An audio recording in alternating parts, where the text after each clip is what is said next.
Welcome you to Mobile, Alabama on the campus of University of South Alabama. Day 3 of our coverage of the 2013 NCAA Softball Tournament.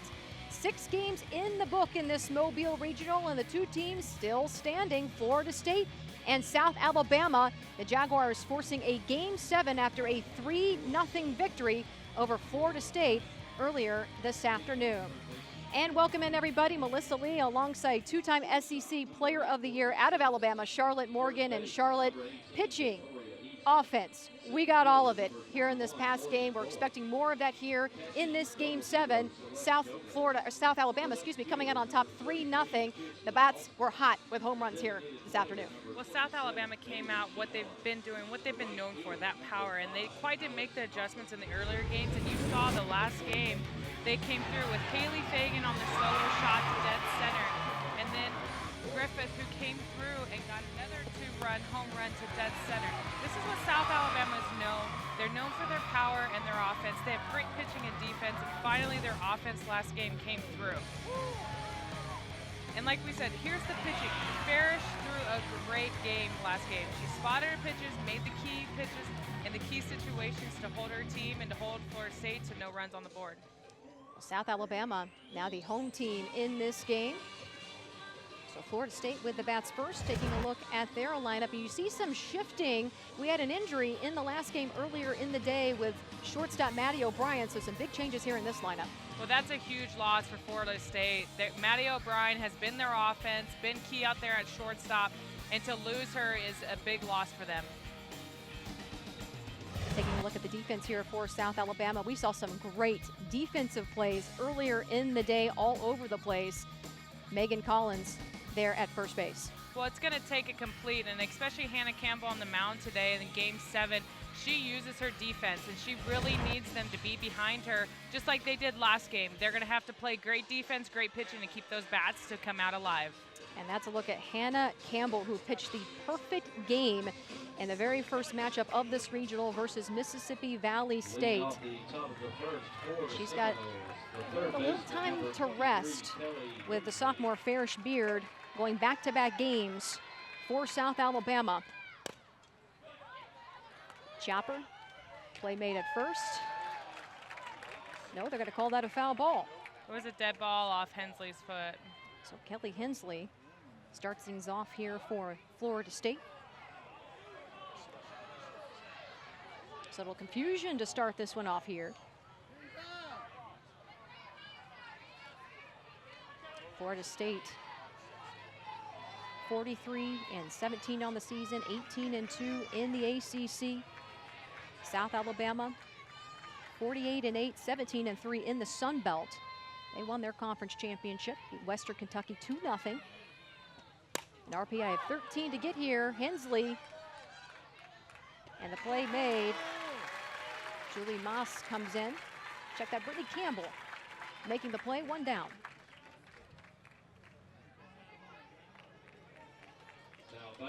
Florida State, its 14th straight NCAA tournament appearance, an RPI of 22 coming into this regional. So we see Courtney Cenas in the 2-hole here in the lineup. She got moved around due to that injury. Ground ball, 2 down.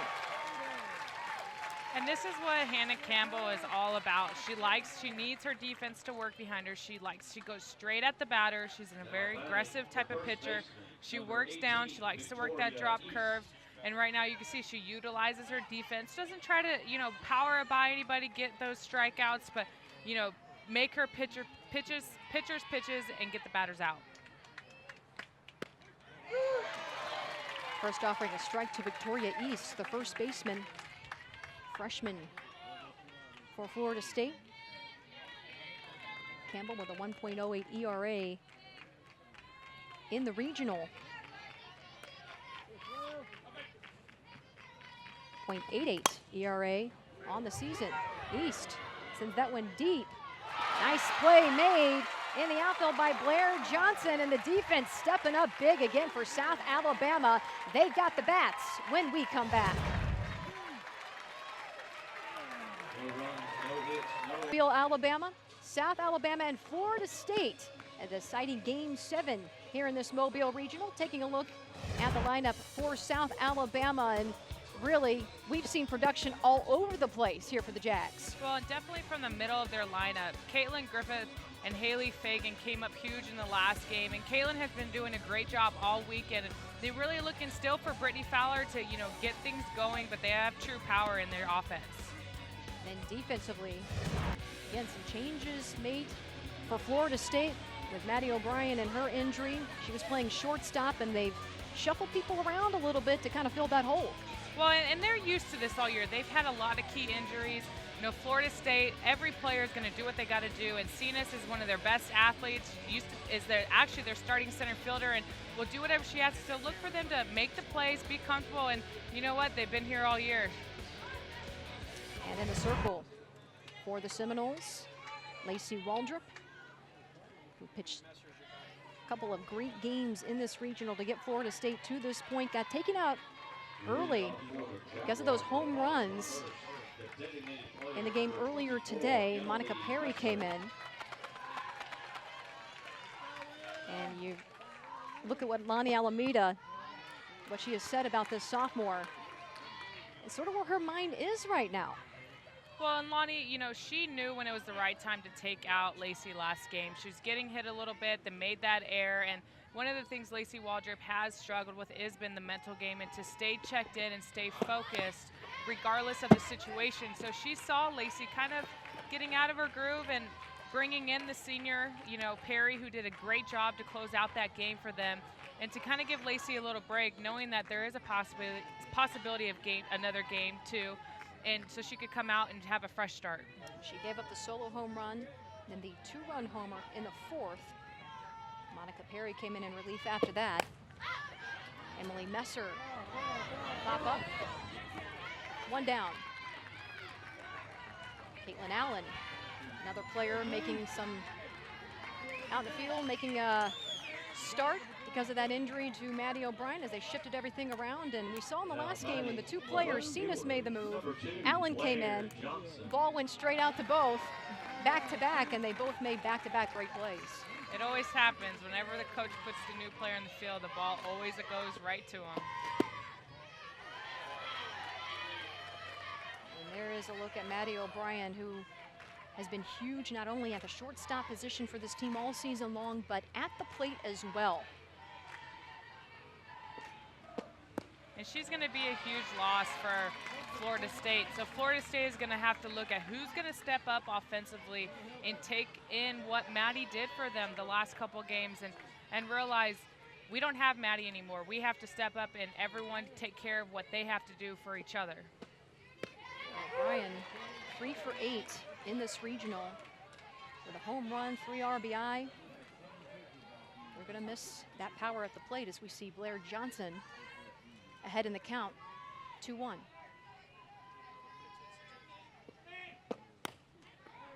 Ground ball, Cenas fields it, 2 down.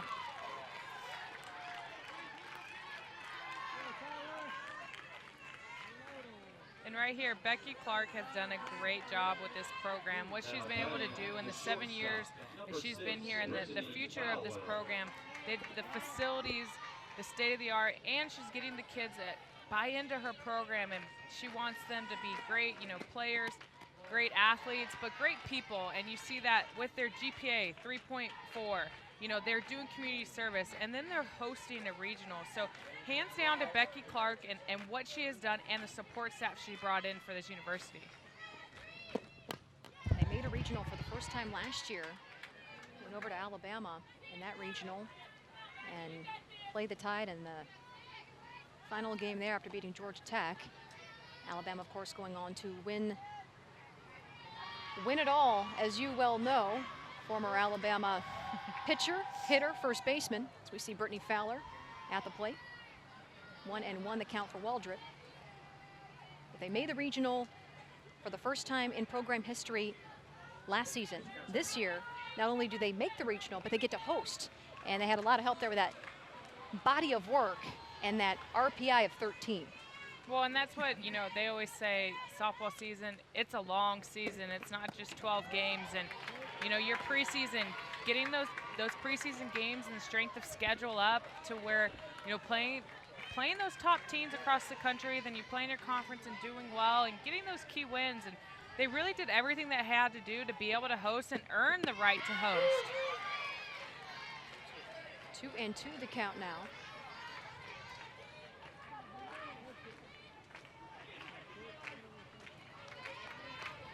Two down.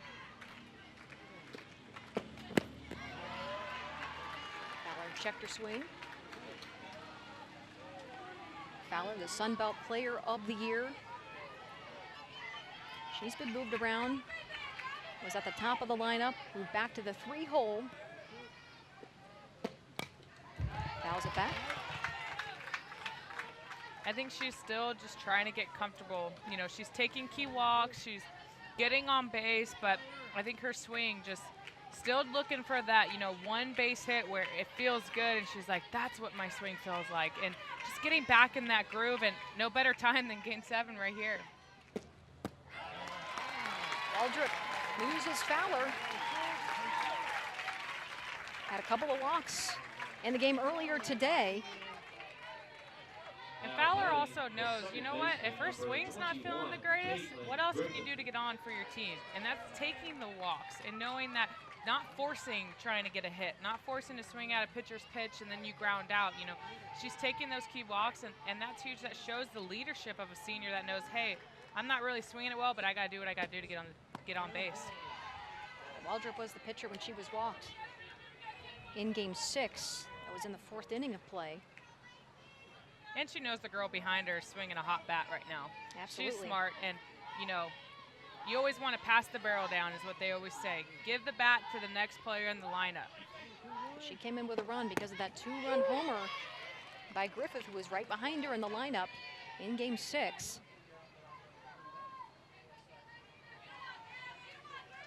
South Alabama, just like Florida State, really has it all. The pitching, offense, and defense. That's why they're here in this Game 7 fighting for the right to advance to a super regional.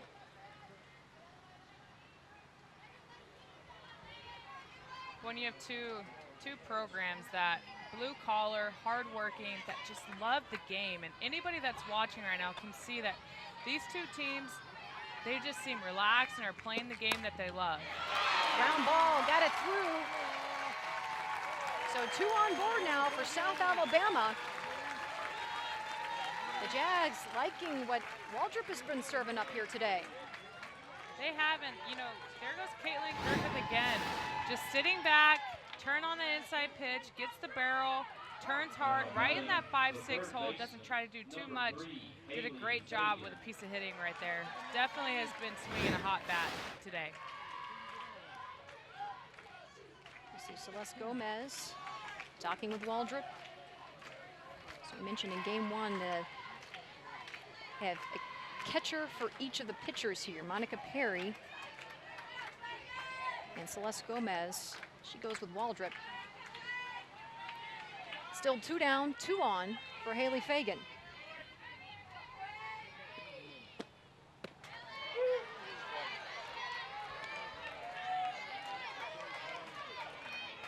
And this is what Haley Fagan did last game. Went with an outside pitch and drove it to dead center. Been struggling a little bit this regional and got her team off to the start with that big solo home run in Game 1.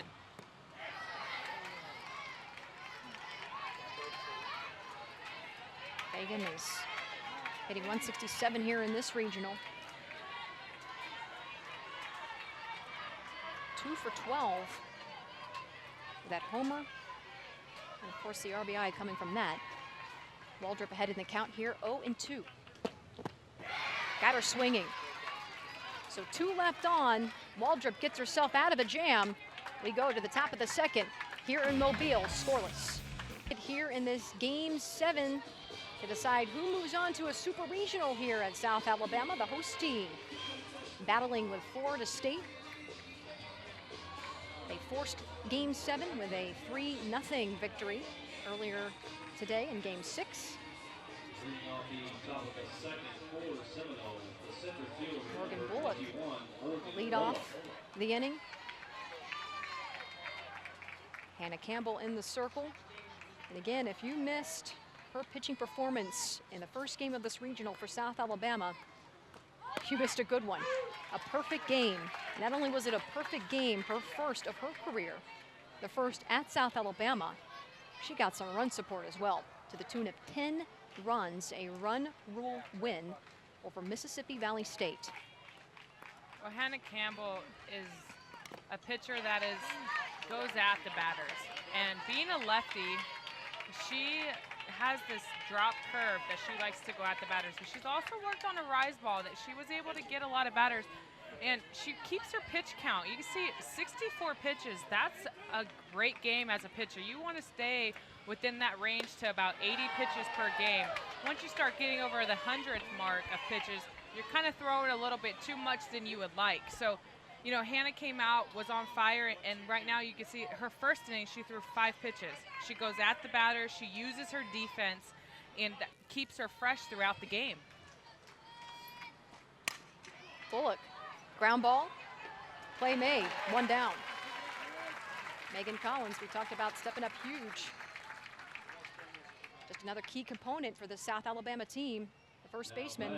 The catcher, 00, You haven't seen too many fielding mistakes at all from South Alabama in this regional. No, they've had a couple miscues here and there, but they have really been solid. At first base, Megan Collins has picked every throw. You know, shortstop Fowler's been doing a great job covering her ground, and you know, her outfield, they've been doing an exceptional job for her out there, and Johnson making those great catches. So, you know, they're really backing up their pitcher, which is what South Alabama is about. And they'll say is, we play great defense for our pitchers. And then that as a pitcher, you don't have to worry so much about having to strike out everybody. Hannah Campbell on that, the day after she pitched a perfect game, came out, faced Florida State, gave up 5 hits, 2 earned runs. South Alabama dropped that game 2-1. Had a play out of the losers bracket, beat Mississippi State yesterday. For the opportunity to stay alive, play today, and of course won game 6 here this afternoon, 3-0. And both teams fighting here today to keep the season alive. Celeste Gomez behind in the count here, 1-2, 1 down.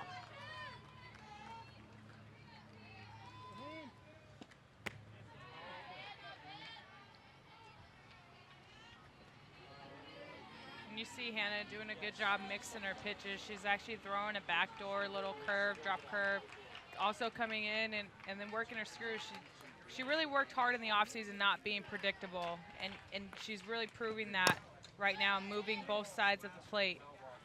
And you'll see her move up and down.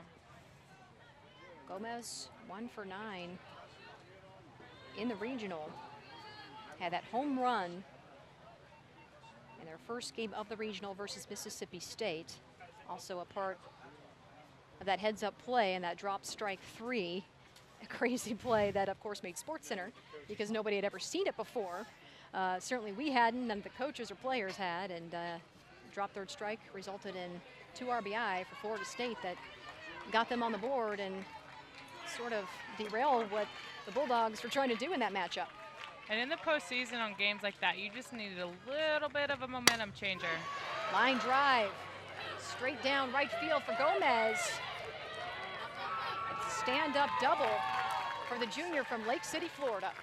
She has been clutch all weekend for Florida State, and we're talking about someone that needs to be able to step up for Maddie O'Brien. Celeste Gomez has been huge for Florida State. She's a little bit down light. She goes with this outside pitch, drives it to right, and you know, takes the extra base. Great piece of hitting right there by Gomez, going with that pitch outside and doing a great job for her team. So a runner in scoring position for Kirsten Austin, working with 1 out. That first offering to her, a strike from Campbell. Austin, 2 for 9 in the regional.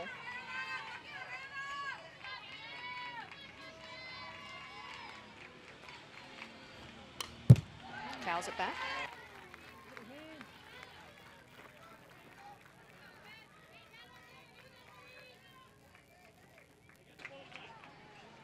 Well, in the last game here today, Florida State left 4 runners stranded in scoring position. And here they sit with a runner at second. 0-2 pitch up coming from Campbell.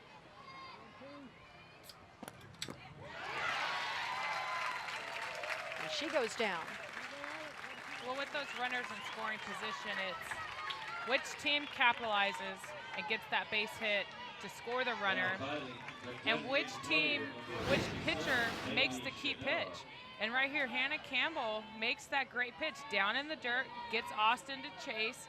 Right there, Hannah Campbell set her team up for success, made the big pitch in a big situation. That's the first strikeout of the day for Hannah Campbell early on here in the top of the second. The first pitch to Bailey Chanella is a strike.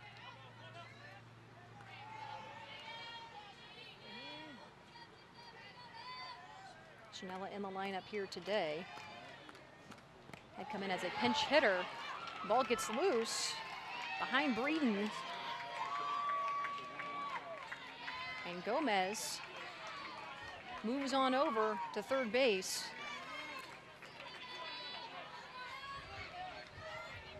And Breeden has to do everything in her power to block that ball. Hannah Campbell is a predominant down pitcher, and she has to know that it's going to be down and gives, Florida State a free base. Go down as a wild pitch. Strike 2. And Alex Breeden. In case this is the first game you've watched here of this Mobile Regional, she calls her own game. If you know anything about collegiate softball, it doesn't happen too often. 1-2 the count, 2 down. Called strike 3. Chanella goes down, ends the threat.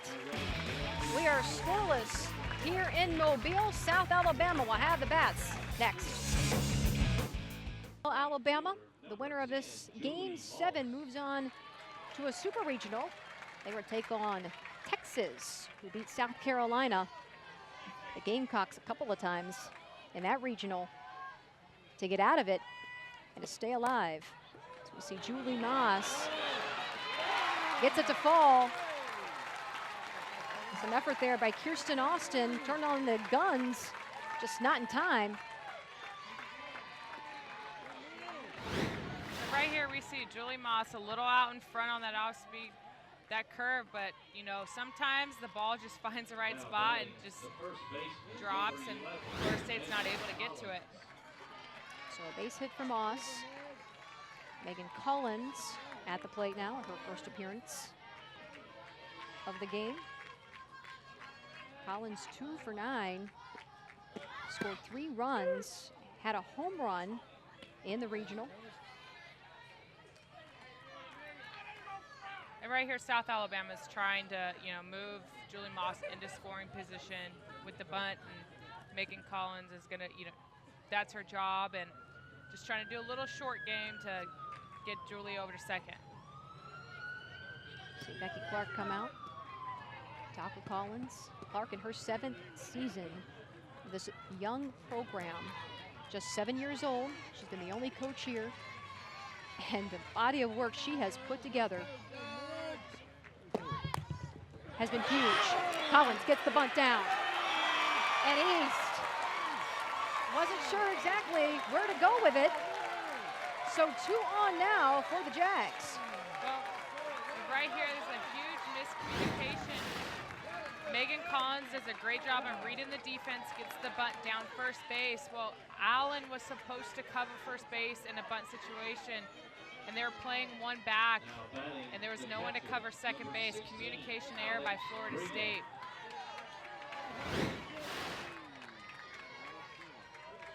So 2 on, nobody out here for Alex Breeden, the sophomore.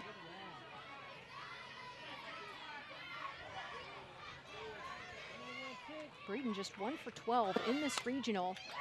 She gets the bunt down. Waldrop hit her in the back. And now we've got bases loaded here for South Alabama as Waldrop still questioning what just happened. Well, I think she's questioning the run. Breeden was not in the runner's baseline is what she's saying. So if she's not running in the runner's baseline, then she is in the field of play, which means she's automatically out. So she lays the bunt down first base, and she says that she's out. And you can see right there, she's in fair territory, which she cannot do that, and she is out. That is a good call. I mean, Lacey Waldrop did make the right call, but you can see Breeden is in fair territory. She needs to be on the opposite line of that foul territory. Lonnie Alameda talking to Chad Steers, the home plate umpire.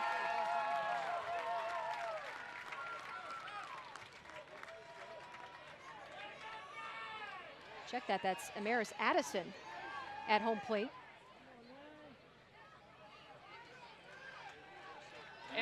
And right now, Florida State has to take a deep breath, realize there's nothing they can do. The play is done, the play is over. Now we have to focus on this next batter, one batter at a time. Slow the game down and realize we can't do anything about it. The momentum's a little bit on South Alabama, but make a big pitch, focus one batter at a time, and get out of this inning. Got a pinch runner here at second base, Stephanie Pilkington. Bases loaded for Brittany Campbell here at the bottom of the lineup for the Jags.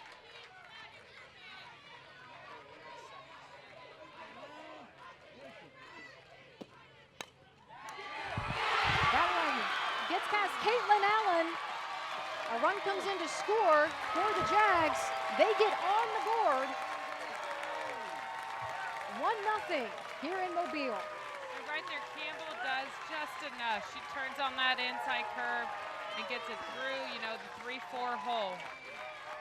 And right here, Campbell gets that curve inside, waits on it, turns on it hard, puts a nice swing, gets right in that 3-4 hole. Great piece of hitting to score Julie Moss to get the South Alabama on the board. Back to the top of the order here. Bases loaded for Emily Nesser. First offering there from Waldrop is a strike.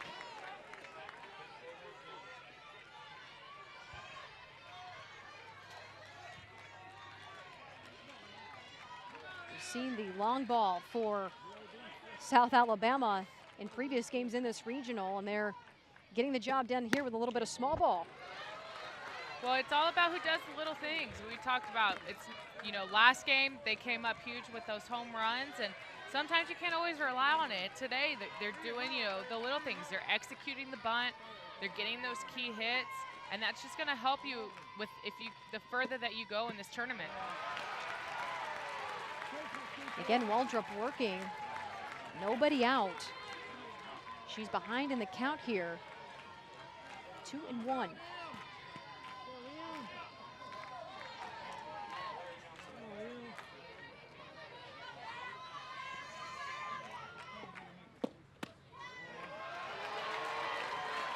Ball 3. And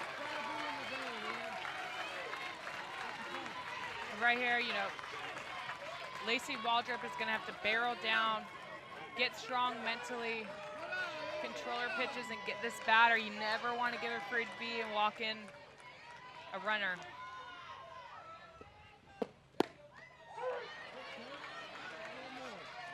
Full count now. Waldrop was a little shaky in game 1. Came out in that 4th inning. Monica Perry came in and finished the job. Waldrop, though, had been stellar prior to this game 6. Full count. Got her swinging. That's huge right there for Lacey Waldrop, coming through with that strikeout, setting the table, coming back from a 3-1 count. Number 2, Blair Johnson.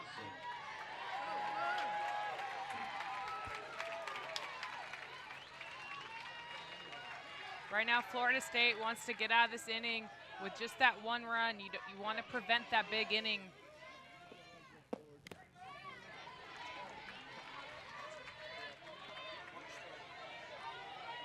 Blair Johnson, 5 for 13 in this regional. 4 RBI.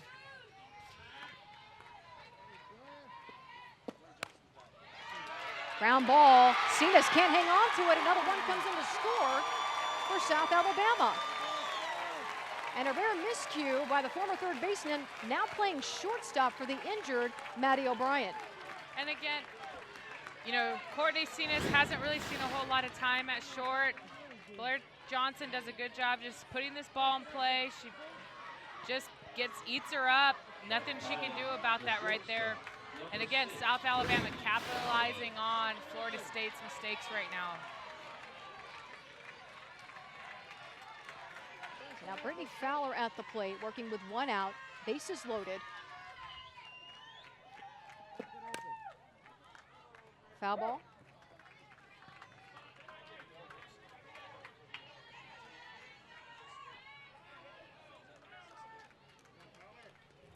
Fowler 1 for 11 in the regional. Scored 3 runs. The senior from Jacksonville, Florida. We talk about we're waiting for her to come through. What a perfect situation right now. Chapper this time. Cenas makes the play. No runs scored.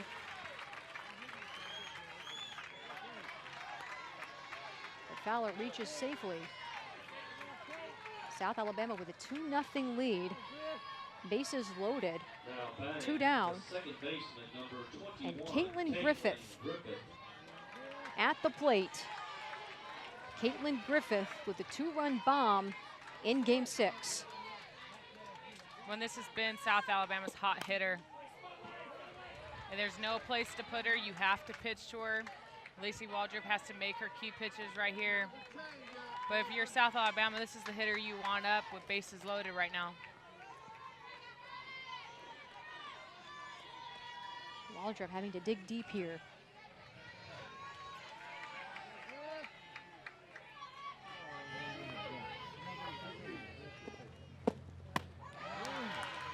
She pitched Game 1 versus Mississippi State, a complete game.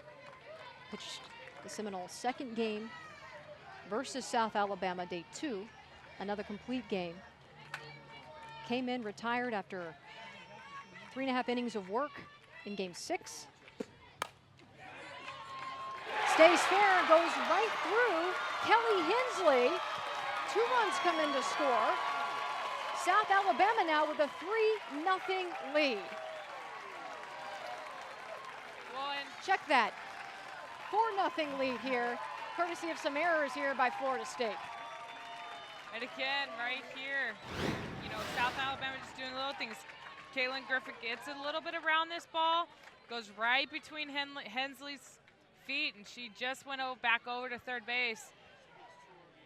Again, South Alabama just capitalizing on, you know, Florida State's defense being a little bit out of their comfort zone.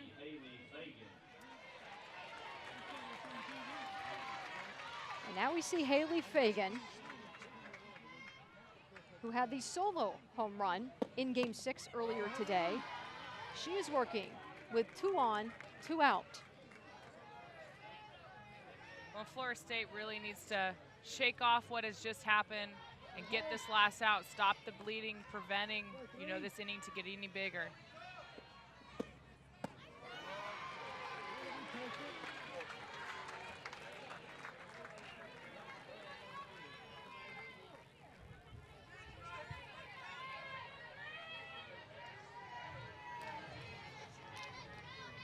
Waldrop behind in the count here. 2-0 pitch upcoming. Fagan fouls it off. All 3 errors for Florida State happening right here in this top of the third. Very uncharacteristic and certainly not anything we have seen from this team so far. No, it hasn't, and it's definitely, you know, they're a little bit out of position, but it's just been, you know, those easy ground balls. Nothing really too crazy, just a chopper to Cenas, you know, a ground ball that Hensley got caught a little bit on her heels, and when you get caught on your heels, sometimes that ball is going to find it and went right between her legs.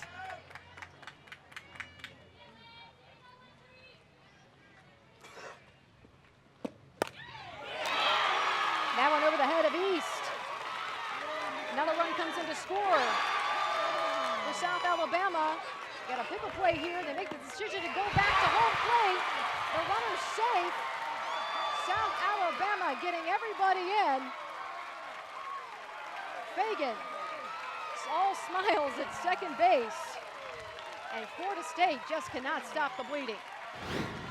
Right now you see Haley Fagan stay inside this pitch, drive it opposite field, and comes around, and it just did enough. You see Fowler going all out, and then Fagan getting in the pickle in the rundown, and then being aggressive, and Griffith comes in with that great slide. South Alabama being aggressive, everything's going their way, getting those key hits. Everything is going exactly the way that South Alabama wants. Right now we have gone through the order here in this second inning. Started with Moss, and now we're back to Moss. As we see Monica Perry warming up in the circle. And Monica Perry brings a different little look. She's more of a power pitcher, goes side to side, has a great changeup. When her changeup's working, she's really tough to hit. She's a senior, she's one of their leaders. She's gonna come in, try to settle down, and try to put away South Alabama's offense and get her team in so they can get some runs on the board. So Monica Perry pitched in the last matchup. Came in the fourth inning to relieve Waldrop. On the season, Perry, the 2.08 ERA, 18-8 on the season, 181 strikeouts. Perry, the redshirt senior from Illinois. And as we saw in the last game, changeup is big for her. Definitely, she's a hard thrower. She likes to work side to side. But when she has that off speed with how hard she throws, it's hard as a hitter to expect it, because you're trying to kind of speed your swing up a little bit to be on time with her hard stuff, and then she comes back and she sells her changeup very well. One of the best in the country. Looks kind of just like her screw. So as a hitter, you got to be able to sit back and be aware that she has that in her back pocket. So we're back to Julie Moss here, who had the single earlier in the inning. Fouls the first offering back.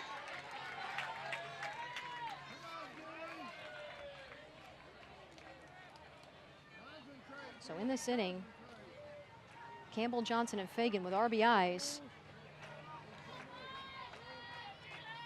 3 of those 6 runs unearned, 3 errors for Florida State.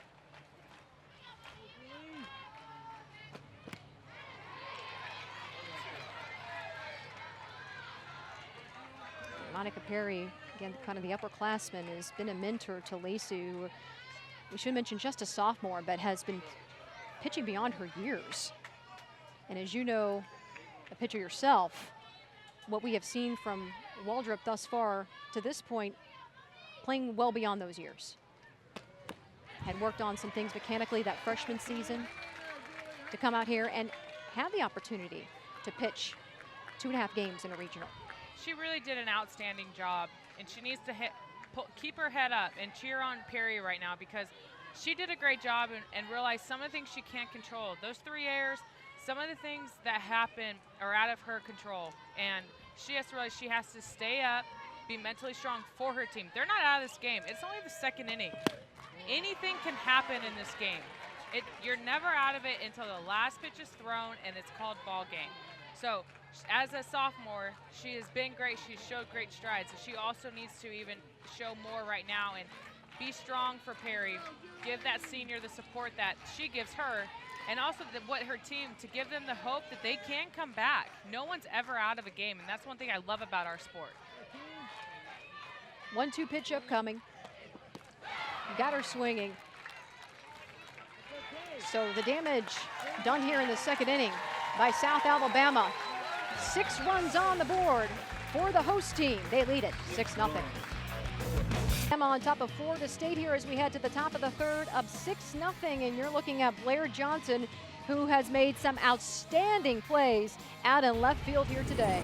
Well, she's come up huge for both of her pitchers, taking away home runs, and there's the second one. That was right after in the second inning, and kind of gave the momentum for South Alabama going into their, their bottom of the inning where they scored 6 runs. So that's huge. Their pitchers rely. Those are 2 great catches. Pretty much looked identical. And that defense stepping up big for Hannah Campbell. In that perfect game, she couldn't have done it without him.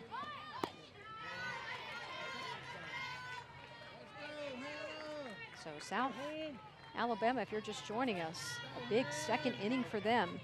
Campbell, Johnson, Fagan, all with RBIs. And then 3 unearned runs. As Alex Kossip gets the bunt down, play made, 1 down.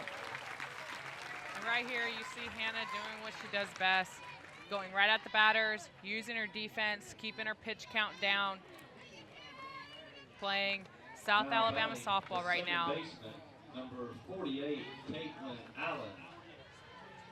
The great thing about this being a double elimination tournament is one day you may be off and the next day you're on, and that is absolutely what we have seen here from South Alabama. As their head coach, Becky Clark, told us before today's games that it's really just about making the adjustments, and that's what they had not been doing. It's what cost them the game versus Florida State back on day 2. See Caitlin Allen and the play made. Hannah Campbell in defensively there. Well, Hannah Campbell is a great defensive pitcher, helping herself out, showing it right there. And to be able to be a pitcher that you can field your own position only helps you out. Right there, you see her jump off the mound, make her nice, easy play. Great job by Hannah Campbell. Kelly Hensley lines out to Julie Moss. 3 up, 3 down for South Alabama, and they've got the bats and the lead, 6-0 here in Mobile.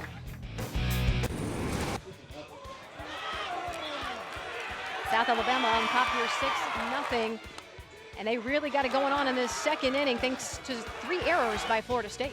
Well, and South Alabama did the little things. They were trying to get the bunts down, had some errors on Florida State's defense. Then they came up with some big hits when they needed it and were aggressive on the base pass. It put everything together, capitalize on the errors, do the little things, and then you get those key timely hits, which in the postseason is exactly what you want from your offense.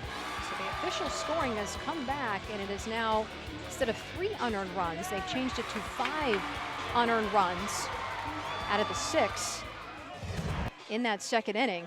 And South Alabama trying to pick up a little bit where they left off here in the bottom of this 3rd inning. As we take a look at Kelly Hensley out there at 3rd base and Courtney Cenas at shortstop, the 2 big changes defensively for Florida State. Chopper here for Megan Collins, play made by Cenas, 1 down. And the position changes because of Maddie O'Brien and her injury. She is out. The shortstop for Florida State, so steady at that position. And then the changes we have seen here in the infield for Florida State seemingly were not problematic in our last game, but here we've seen 3 errors because of it. Well, and you don't ever want to make excuses for them, but they haven't been in those positions, but they have been, like we saw right there.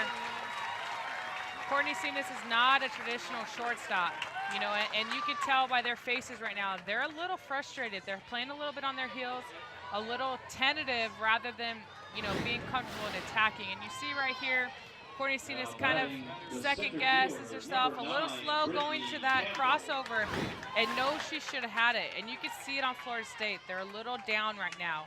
They really, want something to go their way, but they need to look at that scoreboard. It's only the 3rd inning. We play 7. So they can come back. They can chip away at this lead. They really have to look at those leaders, get their energy level back up, and realize they're not out of this game by no means. Well, Maddie O'Brien, we should say, went out with back spasms at the end of game 6 between these 2 teams. So we see Brittany Campbell at the plate, the senior, trying to lay down a bunt.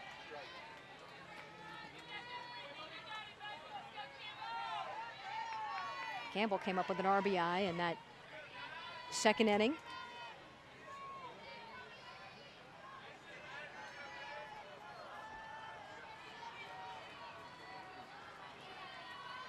0-1 pitch up coming from Perry. Campbell lines out to Kirsten Austin. 2 down. That was a great job on Austin coming in on that read. And Perry making these key pitches. She uses her defense and continues to stay strong in that circle.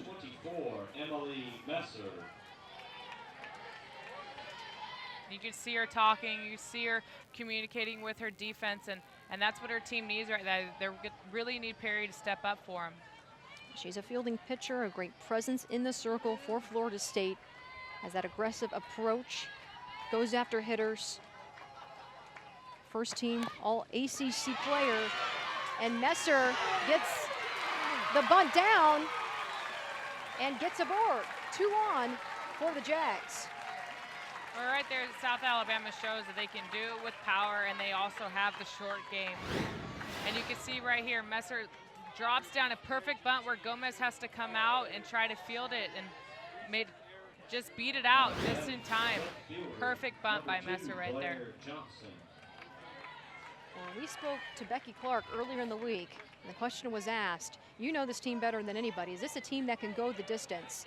And so far here today, we've seen great pitching. We've seen the short game. We've seen the long game from them. And as she said, the further you go, it's about skill, talent, getting those breaks and those intangibles. Blair Johnson working with 2 on, 2 out. First offering there from Perry is a strike.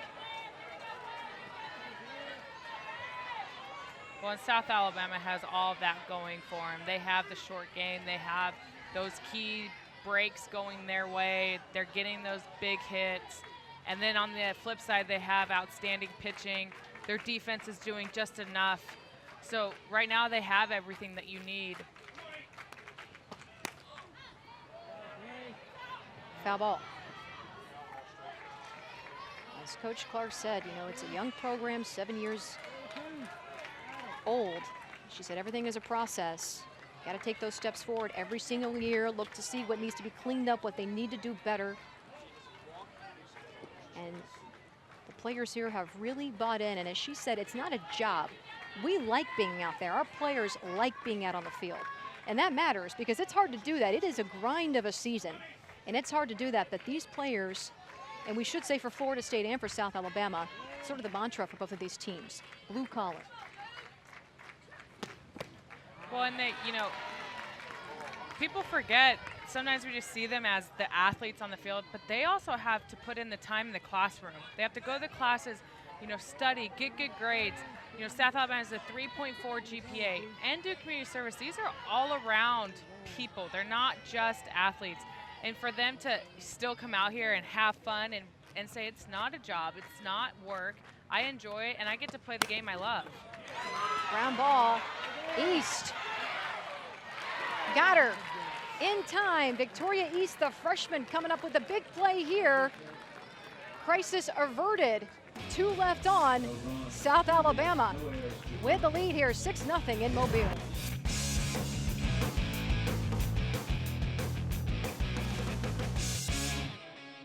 Mobile in this Mobile Regional at the University of South Alabama.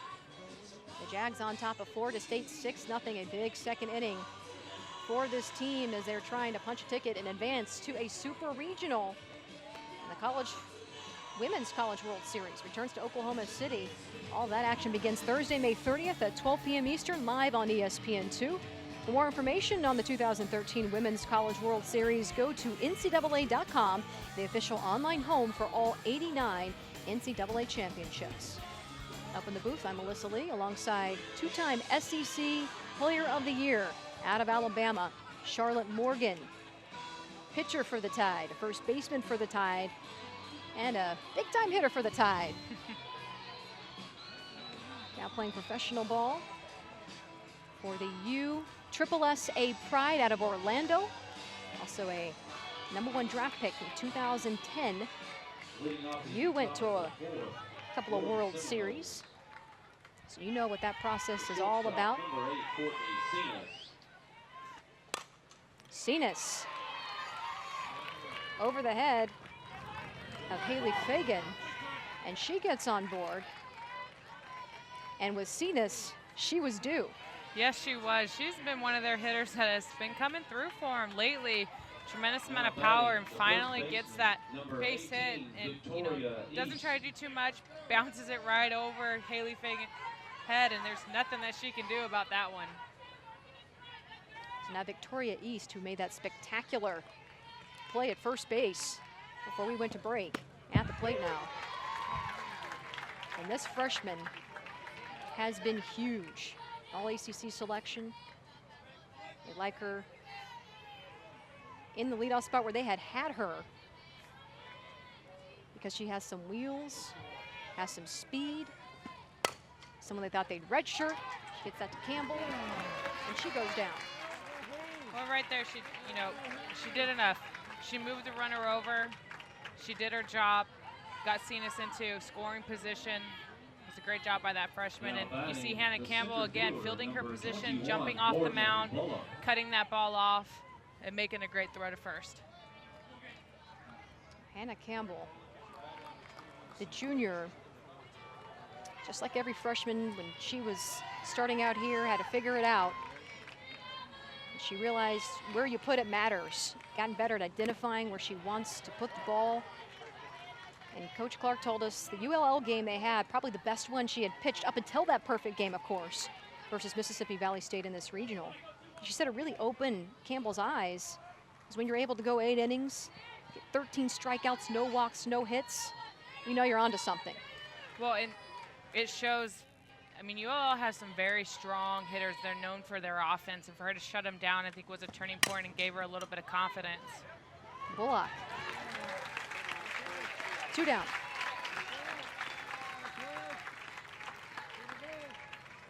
Seen a lot of work from Caitlin Griffin, the second baseman for South Alabama. She's getting that jersey dirty yesterday. Now batting the catcher. Get some big plays, and the defense, again, just can't say it enough, has been huge in this regional. She's been very strong for South Alabama defensively, and she's one of those defensive leaders that's always talking. And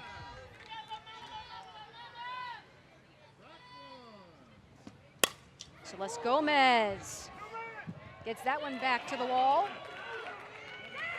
Gomez in time to stand up double for the junior. And again, Celeste Gomez coming up clutch for Florida State. She has been, we talked about who's going to step up for Maddie O'Brien, and she's been doing it all regional. She hasn't just started, and she turns on this inside pitch, gets great barrel, drives through the ball, gets a stand-up double to score Cenas to get Florida State on the board. Like I said earlier, this game is not over. All they have to do is chip away, one run at a time, not do it with one big swing. Kirsten Austin, fouls the first offering from Hannah Campbell back. Celeste Gomez had a solo home run in the team's opening game in the regional versus Mississippi State, as well as that crazy play that I'm sure we talked about for quite some time, the drop strike 3 that ended up with 2 RBI and 2 runs on the board for Florida State. That was a banner game for her, and she's, of course, hoping for a banner game here, trying to get her team to a super regional. And Florida State has to stay within themselves, do what they've been doing all season, not really look at the scoreboard, and like I said, chip away at the score, do what Florida State softball's about.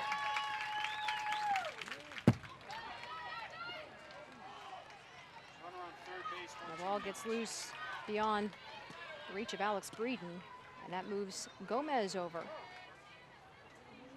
Courtney Cenas had that single that got it all started here, but the one run on the board for Florida State. Still plenty of time to chip away at this lead. And that big 6-run inning in the second for South Alabama.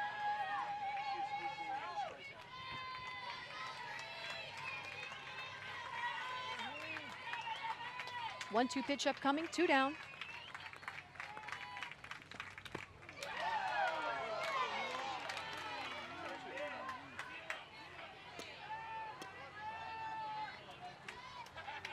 Florida State hitters are doing a good job of, swinging at the pitch they want, being selective, not coming, being out of characteristic and swinging at a pitcher's pitch.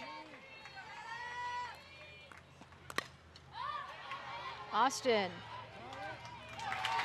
Play made. Florida State got 1 run on the board, left 1 stranded, chipped it away at this 6-1 lead. 6-1, South Alabama with the lead here in Game 7. This regional here. We've got our setup here, first base side, just above the dugout here for South Alabama. Gorgeous weather here in Mobile off the Gulf Coast. The sun broke through the clouds here, and nice balmy weather. Was just like this yesterday, and as you said, get me out there, get me with a glove on, get me out there. This is perfect softball weather. Oh, perfect. I mean, you wouldn't want it any other way. A little bit of a breeze, sun shining. There's a great fan turnout. I mean, this is what softball's about, and this is what the postseason's about, is coming out and playing the game you love. Everything's on the line. South Alabama, a team that program trying to become a household name, and after this regional is done, they'll get to work on building a new hitting facility, a 9,600 square foot facility with video room and equipment room. And when you have a successful program, as you know, having played for the Crimson Tide, those are little benefits that you get. Help out with recruiting to keep it going. Well, and every time your program gets stronger, and every year, you get a little bit more as a program. And for them to be able to get that indoor facility and the video room, it only helps out for when you have bad weather. You're able to still practice, they're able to still hit, and kind of take their game to even another level, which right now you're like, how can they get any better? But you can always improve, and they're doing a great job, and they have a great support for wanting to expand this facility. Brittany Fowler hitting off this bottom of the 4th inning. The hospitality has been fantastic out here in Mobile. Gotten everything we've asked for. The support staff, Kevin Beasley. Everybody here, part of the NCAA and South Alabama. All the teams in this regional. We had Mississippi Valley State, who won the SWAC. We had Mississippi State, who did not get into the SEC tournament, but they had a high enough RPI, 33, to get into the regional. And of course, these two teams who are battling for the right to advance to that super regional. The winner of this one will take on Texas.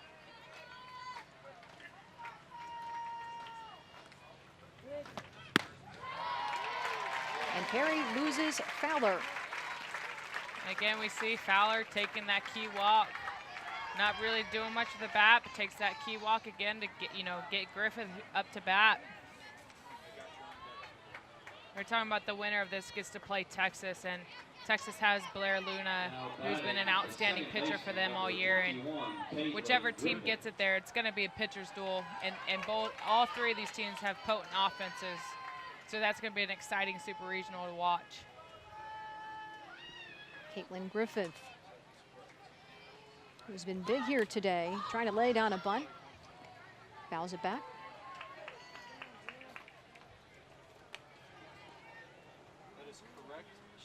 And I like what we see right here. South Alabama trying to get the butt down. Still doing the little things. You can't always get too comfortable with your lead. You still need to be able to execute when your coach asks you to, because if they get to advance to next week, they might not have the 6-1. It might be a 0-0 game where they need to be able to execute this bunt. Victoria East, quick. Play made at first by Allen. So we started to see defensively for Florida State, beyond this 2nd inning, started to settle in a little bit, finding out their roles. Now batting the 3rd baseman, number 3, Haley. So we saw Allen come in to help out East at first to make the play. When I think they went back out where they're not having one stays back. They're letting East come in and cover that bunt. She did a great job on that read turn, and East has really stepped up for this defense and infield after they've been a little shaky earlier in the game. And we see Haley Fagan, who had an RBI in this game.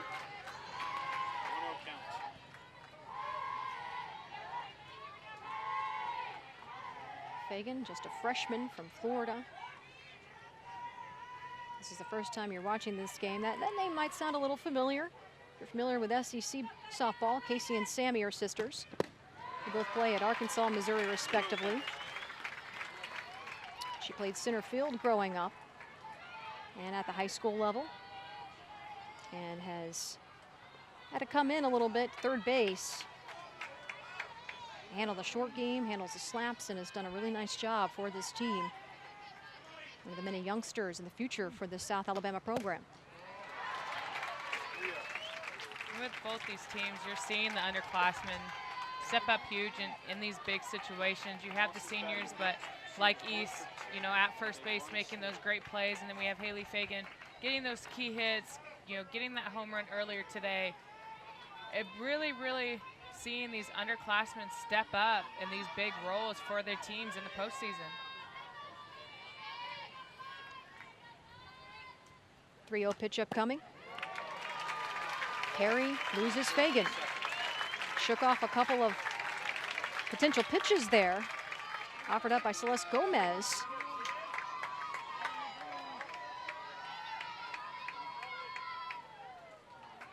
Now batting the right fielder, number 10, Julie Moss. So we've seen back-to-back walks here. The bottom of this fourth inning. Fowler walked, Fagan walked. 2 on, 1 out here for Julie Moss.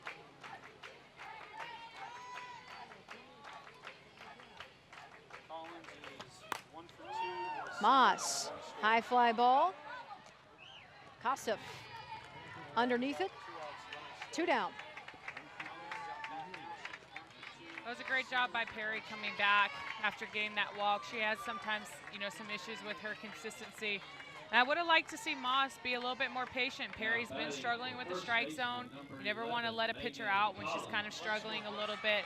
She could have been a little bit more disciplined, but great job by Perry coming back and attacking that next batter.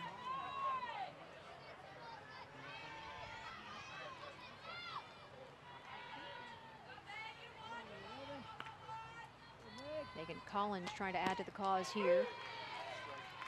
Working with 2 on, 2 out for South Alabama.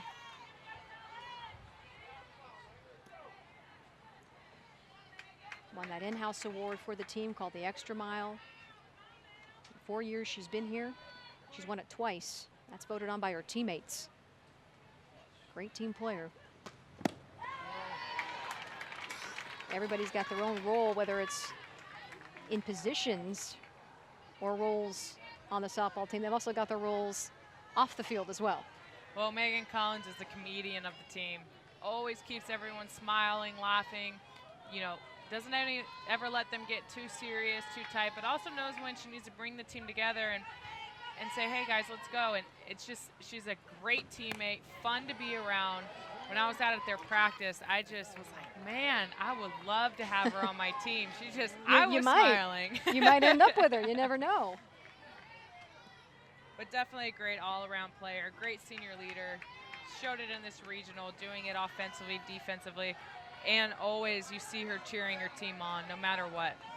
She's a senior and potentially go play at the next level if she wants to. 1-2 the count.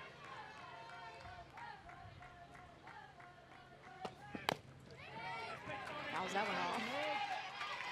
You see Monica Perry with a smile coming over to talk to Celeste Gomez.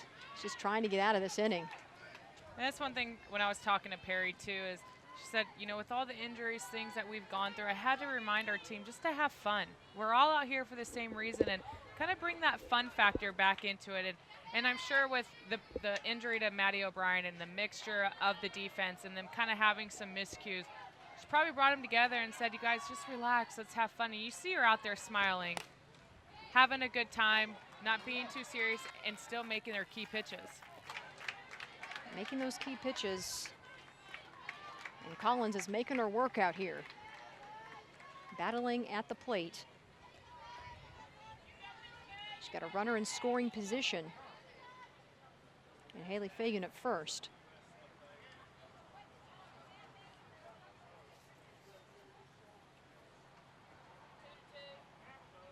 And what's on the line here today? An opportunity to advance to a super regional, where we know the winner will move on to play Texas, who beat South Carolina, who really had an impressive postseason, getting into the SEC tournament to begin with, getting into a regional and getting all the way to the deciding game. Well, and I think that shows the conference that South Carolina comes from, the SEC, and the type of, teams they're facing day in and day out to be able to go to that regional and compete.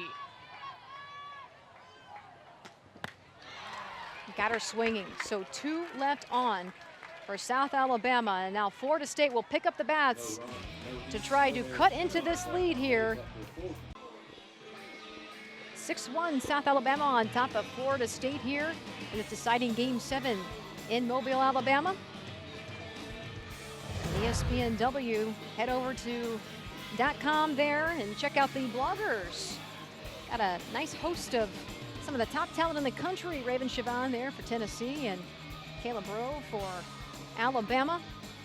Fortunately, the whole Twitter, Facebook blogging didn't quite get it when you were at Alabama, but it's just an opportunity for fans to be able to connect to the players through social media and find out the experiences, sort of the behind the scenes, if you will, from the player perspective, as they all try to inch a little bit closer to Oklahoma City.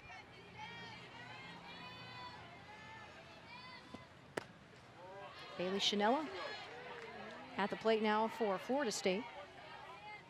Struck out in her last at bat. It was interesting to see Florida, something that Lonnie Alameda pointed out, Florida State, that the ACC,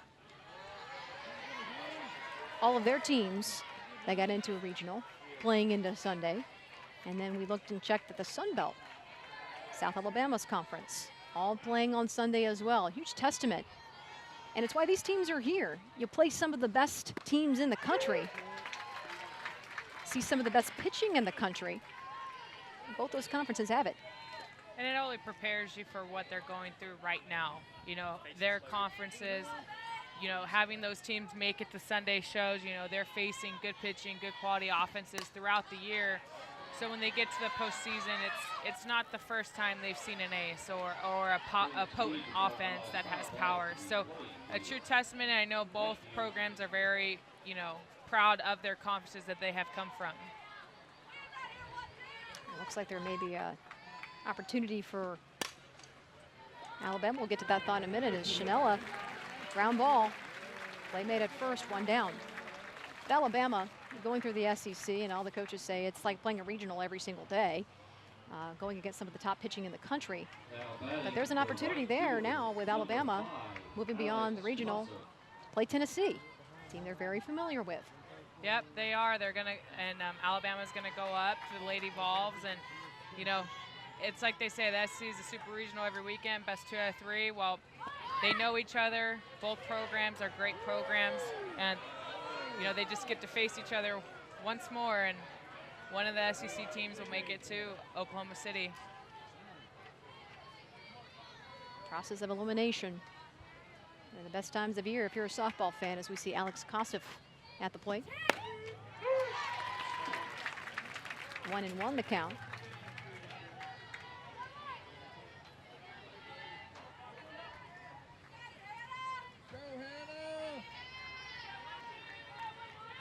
Kosif hitting .250 here in the regional. 1 for 4. Strike 2.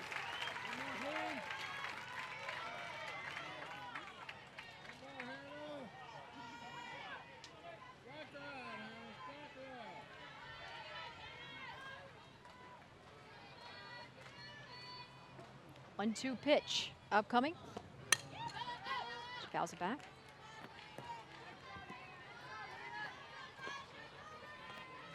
Still plenty of time for the Seminoles to cut into this lead here. South Alabama built in that second inning The 3 errors on the board all came in that inning. And defensively, Florida State has kind of righted the ship, so to speak, since then. Yeah, they definitely have. I think, you know, they've settled in a little bit. And it just takes a little. This is one of the biggest games for both of these programs. And everyone knows it. The players know it. They feel it. And I think that, you know, Florida State was just on their heels a little bit that first couple innings. Ossip ground ball. 2 down. Ossip made Campbell work there. And right here you see Haley Fagan coming off, making a great throw, and then Megan Collins, that outstanding first baseman, keeps her foot on, reaches out, and that's why you like a lefty at first base. She's able to go out and get that, and Haley Fagan made a great play on that ball. 2 down, nobody on. For Erica Hoffner, coming in as a pinch hitter.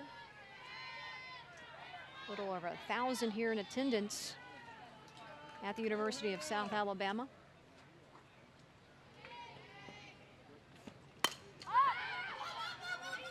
Hops it up. And that'll take us to the bottom of the 5th inning. South Alabama still with a lead here, 6-1. In Mobile, Alabama, just off the Gulf Coast. 6-1 South Alabama on top of Florida State as we head to the bottom of the 5th inning. And you want to talk about games. How about the one that's going on in Louisville right now? 2-2 game tie between UAB and UCLA in the 13th inning. That's a great game right there. That's what postseason's about. They're playing 2 games in 1. Neither of those teams want to lose and go home. I'll update you on some of these scores as they come in. We see Alyssa Lynn pinch hitting here for South Alabama. The sophomore, one of those products out of Kimberly, Alabama. Mortimer Jordan, won a couple of state championships out there. Ground ball, 1 down. I think right here Becky's trying to get a couple other players, you know, at bat here and there. You never know who you're going to need within the postseason, and with that lead, they're able to get in, you know, a pinch hitter here and there.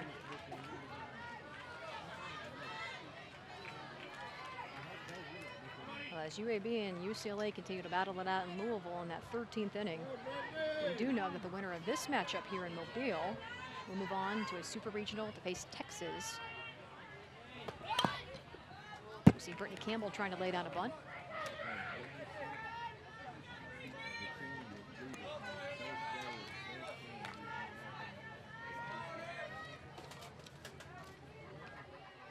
Campbell with an RBI here on the evening.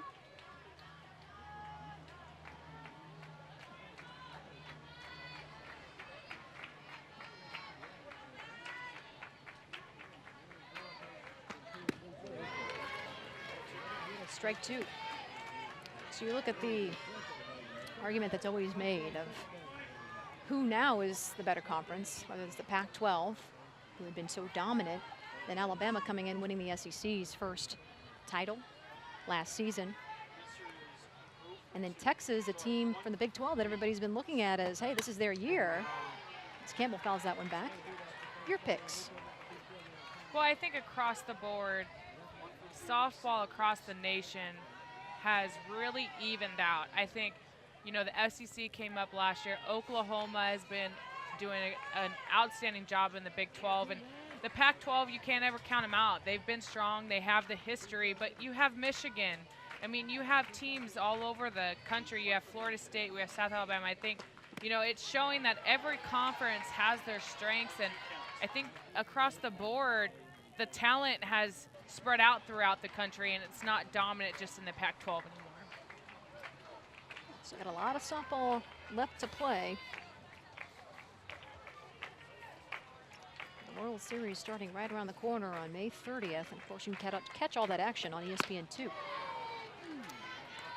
Perry gets Campbell swinging. And Perry's really doing an outstanding job right now, getting ahead of batters, using her pitches, and then she comes up and in with that rise, and Campbell just doesn't know what to do with it, notices it's too far and in, and that's a great pitch by Perry. She's throwing hard, she's mixing her speeds and really hitting her corners. It's a third strikeout for Perry. Her appearance here in this game. She'll go back to the top of the order here for South Alabama and Emily Messer. Lay down a nice little bunt in her last at bat. South Alabama really working the small ball here in this game. They can go along too if you missed that game 6 versus the Seminoles earlier today. 2 home runs, knocked them right out of the park. Some power hitting, and sort of the chess match, if you will, that Coach Becky Clark has been winning so far in this one. She has to be proud of her offense right now. They've made their adjustments. They're doing the small game, and they're getting those hits also. So Cenas almost had the opportunity to make a play there. And again, Cenas, normally the third baseman for Florida State, now playing shortstop. An injury to Maddie O'Brien, the team's starting shortstop. Back spasms in game 6, forced some changes defensively for Florida State. And people wouldn't think, well, it's just another position in the infield. But the 2 positions are like night and day. Oh, I mean, completely. When you're at third base, it's reaction. You don't really have time to think. When you're at shortstop, you have a little bit more time to think when a ball's hit to you. And as a player, that messes you up. I'm a first baseman, and it's all reaction. You take me to second base, and I catch myself a lot of times on my heels because you have so much time to think and rather than just go. And you can see Courtney a little, she's having a little bit time to think and not sure. Should she have dove for that ball? Should she have tried to catch it on the fly? She's a little hesitant on the ball that was in the 5-6 hole, a little hesitant. Instead of, at third, it's just, she doesn't have time to be hesitant. It's just clearly reaction. Cenas at short now, and they moved Caitlin Allen over to second base. Kelly Hensley moved over to third.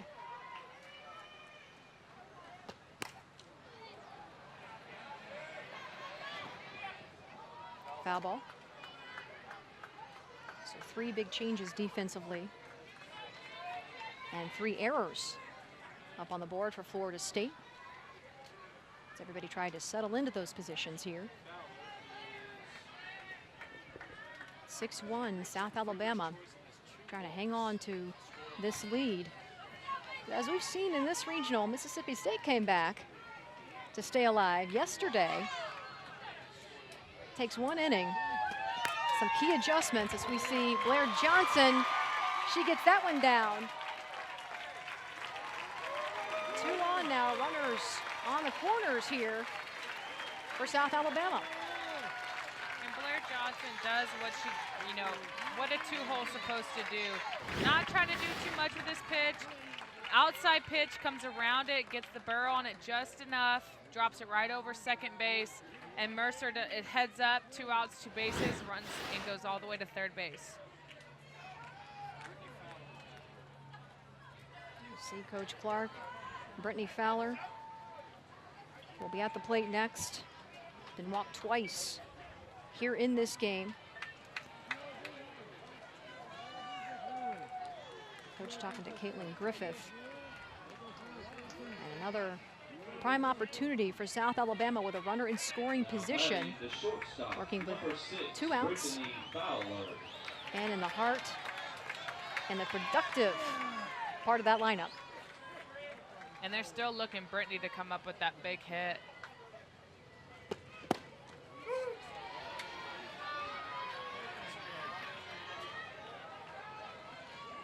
She can, come through with that power. It's the reason she was a Sun Belt Player of the Year.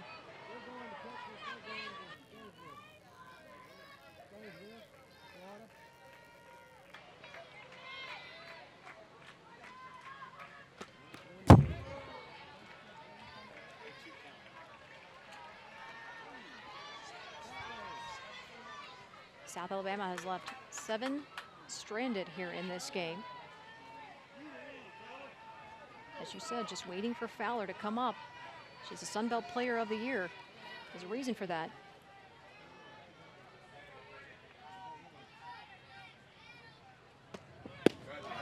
Got her swinging. So 2 left on. That's 9 stranded for South Alabama. 6-1. They have the lead here in Mobile. The University of South Alabama in Mobile, Alabama.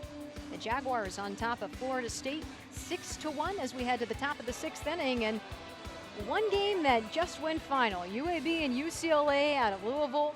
UAB coming out on top 3-2 in 13 innings of work. That's a big win for the champions of Conference USA. Definitely, and for Marla Township, that's huge for UAB in that program to be able to advance to a super regional. You have Alabama, you have the University of Birmingham, you have UAB advancing, and now you have South Alabama here also trying to fight to get to that super regionals. But that is an outstanding game by UAB and to pull through that regional. South Alabama trying to go for the trifecta here in the state. It's also prime recruiting territory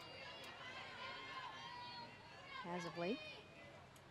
Kelly Hensley here at the plate for Florida State.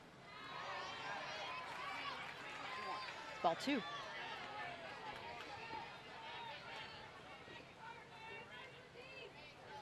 You look up and down the roster for South Alabama, and with the exception of 2 or 3 players, everybody's from the state of Alabama. Comebacker, Campbell, making the play. We talked about her being a great defensive pitcher, and we're seeing it there. Well, Hannah has great reactions, and you see it right there. She just displays why she's an all-around pitcher. Has great pitches, has a great mentality. You see the same Hannah Campbell on any pitch, any given day, and I love that about her. And then she also fields her position. She's jumping off, and she's an all-around true, and that's why she leads the nation in the lowest ERA. Courtney Cenas going deep. Julie Moss coming in to make the play. 2 down. Cenas finally feeling a little bit at the plate now. It's been a while. She's definitely putting better swings and definitely making a lot better contact, just not quite falling for her. And you see Julie Moss coming clearly from right field all the way over to center to take that ball. You could tell these Jags are going to do whatever it's possible to make these plays behind Hannah Campbell. Cenas was just 1 for 9 in this tournament heading into this game. She had a single in her last at bat, as we see ground ball here by Victoria East. And that's a quick 3 up, 3 down for South Alabama. They will try to extend their lead here in Mobile. They're on top 6-1. They are loose here in the dugout at South Alabama, and they should be. They're up 6-1 over Florida State. And both of these teams, while they know what was on the line in this game, came out extremely loose. We saw Florida State playing a little hacky sack, a little football. It's just the love of the game these players had, trying not to put too much pressure on their shoulders here. Well, and like both coaching staff said, every athlete feels, you know, the pressure of this big game.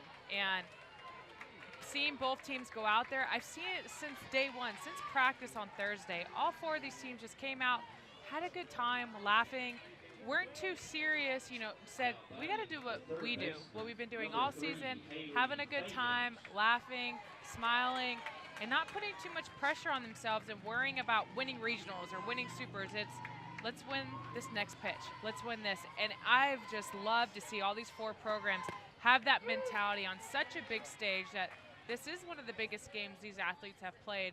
And to see that, you can see the smiles on them, they're enjoying, and they love this game. And they're out here just happy to be able to have one more day to put their cleats on.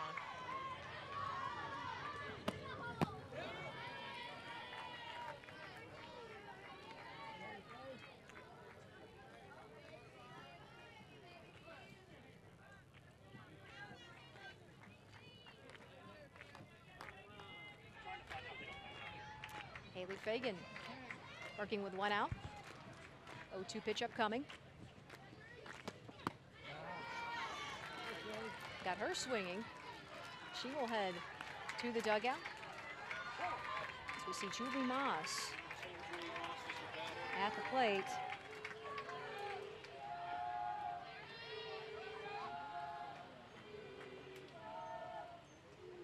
Monica Perry doing a great job as a senior coming into this game and holding down South Alabama's offense.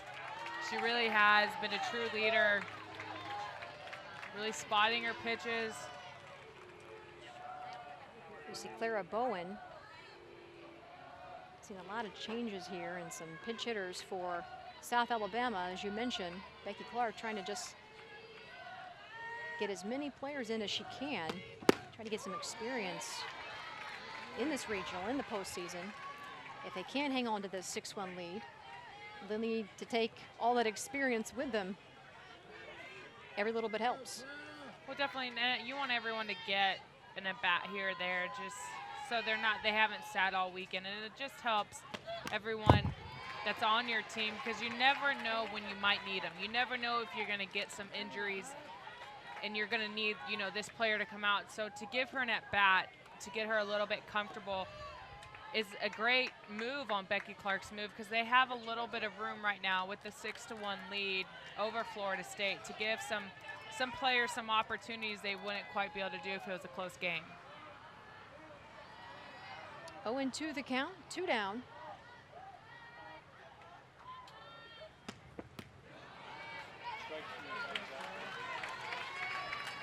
Strike 3, so 6-1. South Alabama nursing this lead, picked it up in the 2nd inning. They're going strong here as we head to the top of the 7th. So here's what's at stake here in this Mobile Regional. Florida State looking to get out of a regional for the first time since 2006. And South Alabama looking for its first ever appearance in a super regional. The winner of this one will move on to play Texas. And it has been building and building and building for South Alabama. The team made its first regional last year, went up to Tuscaloosa, got all the way to Sunday, where they fell to eventual champs Alabama. They are in prime position to walk out of here with a win, as we see Morgan Bullock get that through Brittany Fowler, and she gets on board. And I like the enthusiastic from Bullock right there, yelling at her teammates. They're not done. They have 3 big outs. This is the game of softball. Anything can happen. You are not out of the game until the umpire says ball game.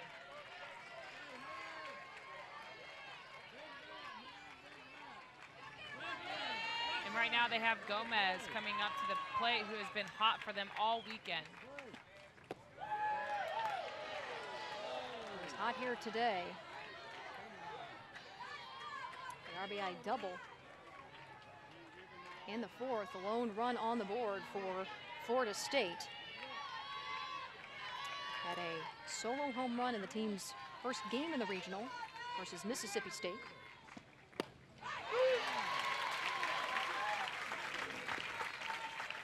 As we continue on into the night, more finals come in. As we mentioned, UAB coming out on top of UCLA 3-2 in that 13 innings of work there. UAB, the regular season champs in Conference USA. Moving on, South Alabama trying to do the same. Alabama has punched their ticket. They are advancing. So again, South Alabama trying to make it a trifecta here in the state of Alabama.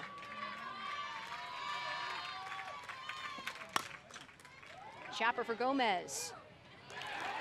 They got Bullock. Celeste Gomez will reach on the fielder's choice. They get a lead runner. Bullock going back to the dugout. And that's a great defensive play right there by Fowler, being heads up, charging that ball, getting the lead out. So doesn't even give Florida a chance to get a runner in scoring position. And that's what South Alabama, great job on their defense today behind Hannah Campbell.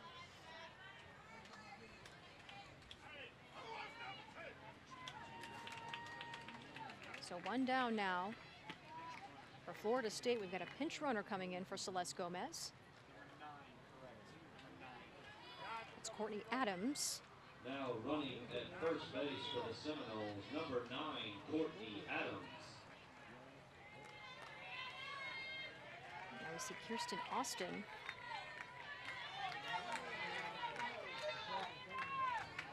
Trying to keep the season alive here for the Seminoles. Working with 1 out, 1 on.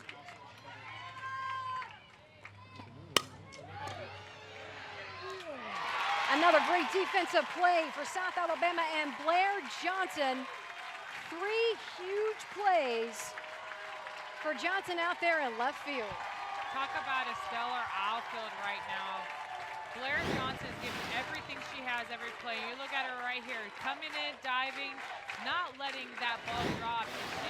Nothing, I would have hit it to left field. She's not letting anything down. Even if it's over the fence, she's bringing it back.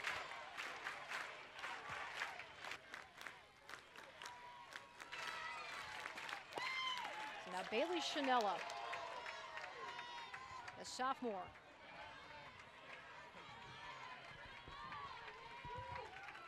Florida State zoomed through the regional, winning 2 games. They lost game 6 to South Alabama, 3-0. The Jags forcing this deciding game 7. And they are in the driver's seat to walk out of here with a super regional up 6-1, 1-1 pitch upcoming. You see Breeden back there working hard for Campbell, trying to bring that ball in and frame it. You see South Alabama trying to do everything they can right now for their pitcher.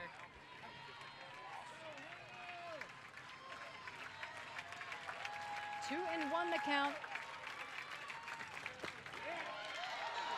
2 down, and they wanted a strike on that one. That was a good call by the umpire. That ball was a little bit inside.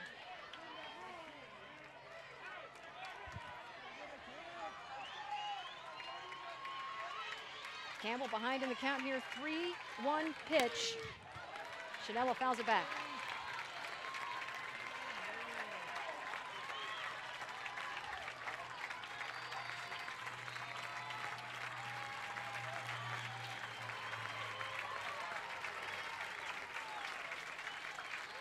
Full count.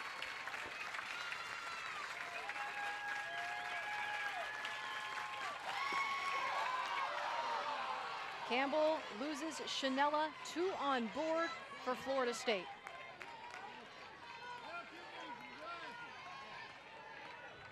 Florida State not going away quietly. And that's what you want as a coach. You want your kids to battle, battle, battle to that last pitch. Don't give anything easy to South Alabama. They have an opportunity. There's runners in scoring position. You know, 2 outs, so what mentality right here for Florida State. Alex Kossoff now, the freshman from California.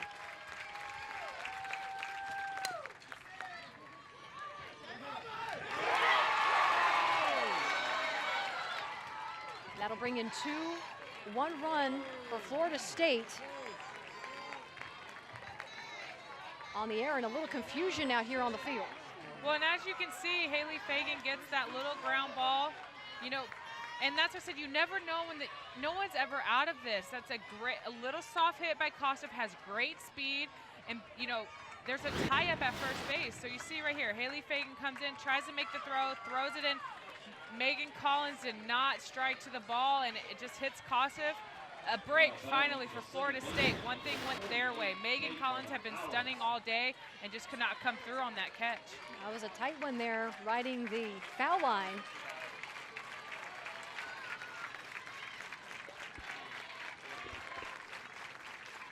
So Caitlin Allen now at the plate. And a spark here for Florida State. Runners on the corners. 2 out. And you know they really want to get to their top of the lineup right now, Florida State. And Allen right here coming up huge.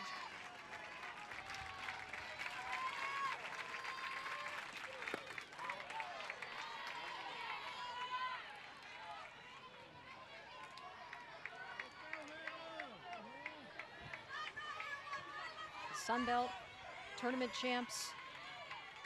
Beat Western Kentucky 2-0. Want to keep the season alive here.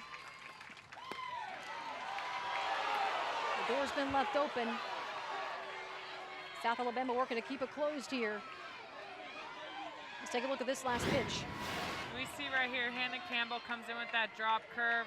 It looks like it crosses right over the plate. That's a great pitch.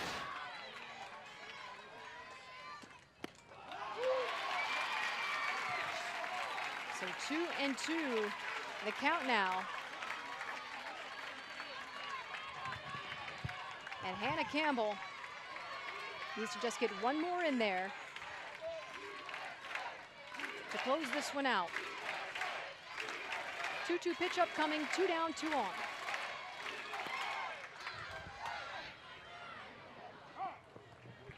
Foul ball. That was a very smart decision right there by Megan Collins. There would have been no way she would have been able to get Allen out at first. Crowd standing up on pins and needles out on this one. It's coming down to the final few plays here.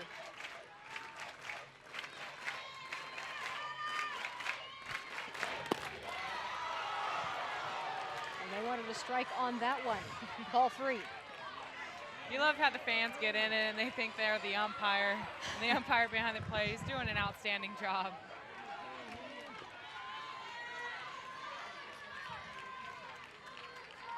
Full count, 2 down, runners on the corners. Campbell loses Allen. Bases loaded now for Kelly Hensley as the Seminoles get back to the top of the order. Well, that's what I was talking about earlier in the game. You're never out of a game with softball. 2 outs, so what mentality. Florida State, took the key walks, capitalized on some mistakes by South Alabama, and now has the opportunity to come up and tie the game with one swing. And they don't need to do too much, keep chipping away, but as a head coach, all you can do is ask for your team to put yourself in a position to win the game. And Florida State has done that. And by that girl right there, Perry, has kept them in this ball game since that second inning and said, you guys, we can do this. She did a stellar job out on the mound, and now the offense has an opportunity to tie this ball game up.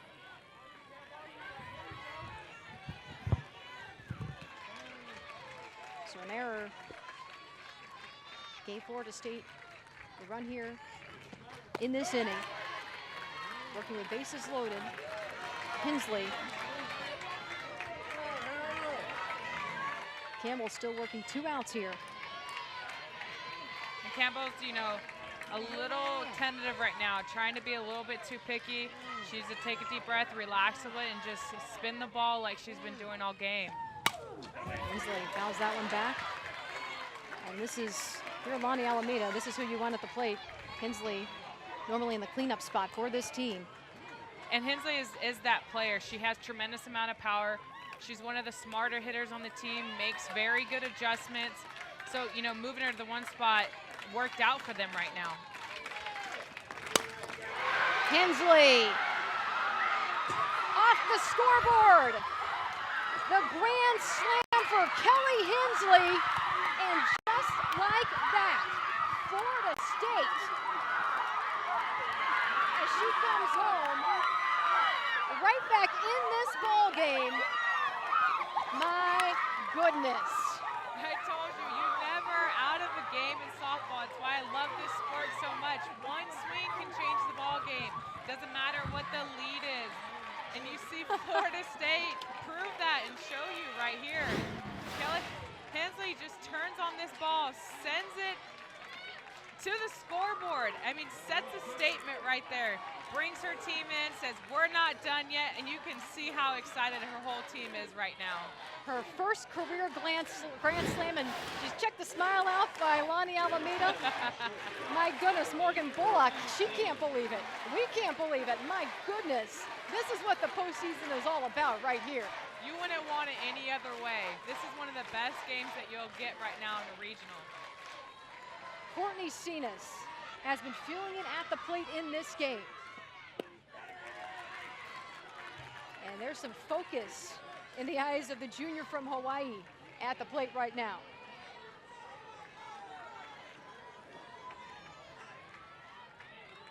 And like you said, postseason, this is what it's about.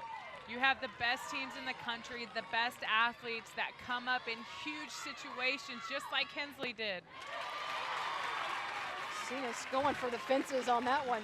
You could see she was either hitting that 300 feet or she was missing. She's given everything she has right there. I think she needs to take a deep breath and remember, though, that she doesn't have to change the game with one swing. She's trying to make up for a few of the miscues out there defensively, making that change from third to short.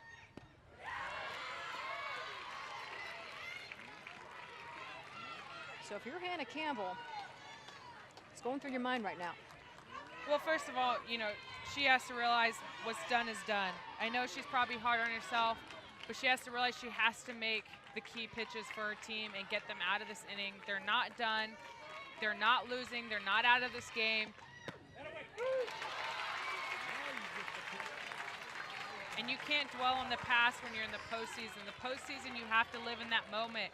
You dwell on the past, that's when you end up losing, and then you go home and your season's done. So she has to forget about it, have a short-term memory, and think about this next pitch to Courtney Cenas. Well, this is to keep the season alive and to get to that Super Regional as Cenas goes down swinging, but Florida State and Kelly Hensley, the grand slam, ties this one up as we head to the bottom of the seventh. Well, the wow factor is certainly in effect here in this Mobile Regional at the University of South Alabama. In this inning, Kelly Hensley, the grand slam, got all of that ball off the scoreboard to tie this one up. That ball was left just right over the plate, and Hensley made Campbell pay, and you can see the energy from their head coach and them as a program right now. And a look on Hannah Campbell's face in the circle.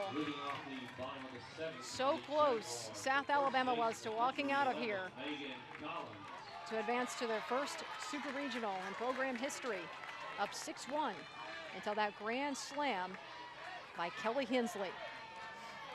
And you've said it all game long. We'll give you credit here, Charlotte Morgan. You've said it all game long. There's still enough time. There's still some innings left to play to come right back, and it doesn't take much. You leave the door open just a little bit, and these are two teams that are good enough to take advantage, and Florida State did just that. Exactly, and that's what softball's about, and that's what the postseason's about, is you're never out of a game, and it just shows what these players are capable of, and they never gave up. And you know what, Hensley made a huge error earlier in the game, but came back and got that grand slam, and just shows the mental capacity of her. She stayed strong, and they know that they aren't out of the game, and right now we're at a 0-0 ball game in their books. It's Megan Collins battling at the plate now for South Alabama, has an RBI here on the day. That big second inning for South Alabama. 6 runs scored, 3 errors in the inning by Florida State helped their cause.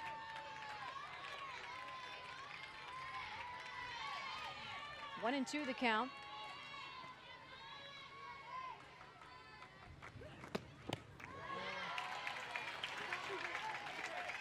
And the air just a little bit different here at Jaguar Field with that momentum shift, and boy was it big. It's still palatable right now.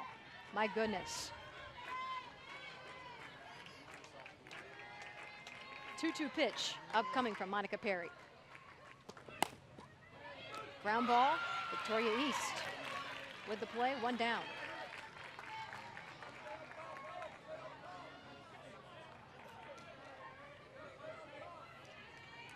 Now batting the catcher, number 16, Alex Breeden. So South Alabama had done their job in the 2 games here today, making the adjustments at the plate, which is something that, you know, they had some time off before conference play, 10 days. And as Coach Clark said, they've been doing well, but that's the one thing that had really been lacking. They picked it right up here today in this regional to force this game 7 Now Coach Clark obviously hoping for more adjustments as Alan Breeden makes one there, and she gets on board. Well, and you talk about the adjustments. They made the great adjustments on, Lacey Windrop. And right here you see Breeden stay on that inside pitch, drive it right up the middle.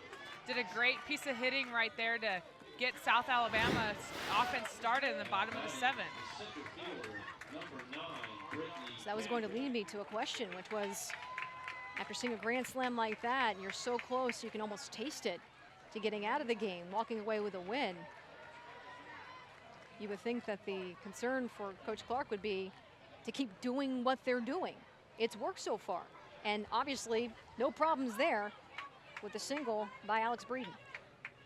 And they made the adjustments early in the game, and I think that you see they haven't really done much off Perry. They haven't made those adjustments off Perry. So I'm sure when they came in after that grand slam and it's a 0-0 ball game, Clark is saying we have to make our adjustments and do the little things on Perry. They did it on Lacey. Now they have to do it with Perry. And Perry's done a great job shutting their offense down. So, they've been doing a good job on their offensive side, but at the same time, they haven't really put much up. And in softball, you can't be comfortable with 6 runs. You have to continue, and you want to try to get a run every inning because you never know. Just like that, Florida State came back. You never want to be complacent with your lead, no matter if it's 15-0 or 1-0. You want to continue to score and continue to put pressure on the opposing team. Out here you can see these insects, and they really arrived after that grand slam. I think they heard the crowd and the cheers and wanted to be a part of the action that was going on here at Jaguar Field. My goodness, they are everywhere as the lights came on. We didn't have this problem yesterday in the evening game, but it's funny, they just seem to show up right after that grand slam, and here they are, and everybody trying to swat them away. Well, we have such a great game going. They wanted to come down and see where all the cheering and action was about. Apparently. Brittany Campbell here at the plate, working with 1 out. 1 on. That one just passed Caitlin Allen. And now 2 on board for the Jags, trying to respond to the grand slam from Florida State in the top of the 7th inning. And right here, Campbell again stays inside the pitch, drives it to the opposite 5-6 hole, and does exactly what she does. They're not trying to hit home runs. They're just hitting the ball where it's pitched, and did a great job finding that hole. So now we see Emily Messer, the freshman from Mobile, Alabama, at the plate. And a lot of options here for South Alabama, working with 1 out, 2 on, a runner in scoring position here.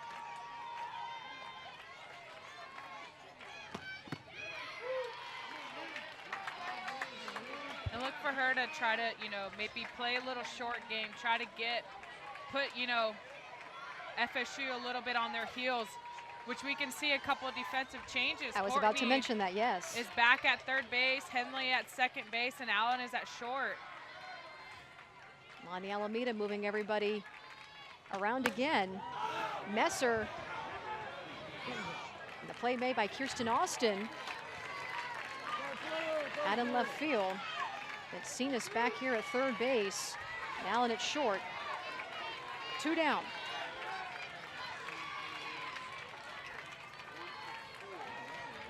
Now batting the left fielder, number 2, Blair Johnson. Blair Johnson, a sophomore, won some state championships out at Mortimer, Jordan. She knows a thing or two about being clutch in these type of situations, doing it here at another level.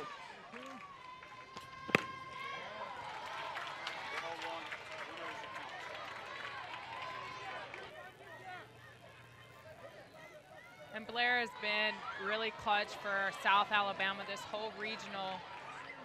One of their top hitters coming through in clutch situations, tries to find the holes.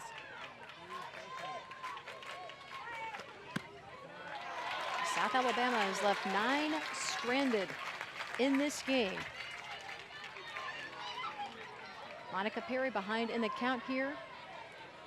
2 balls, no strikes, 2 out.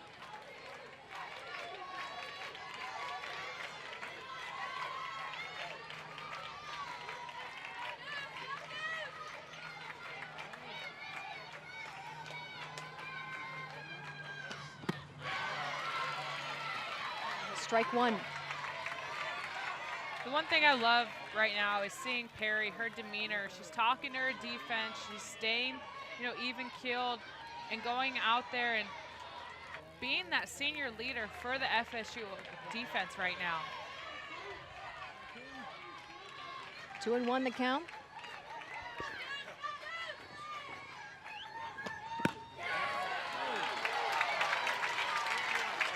Johnson checked her swing. Ball 3.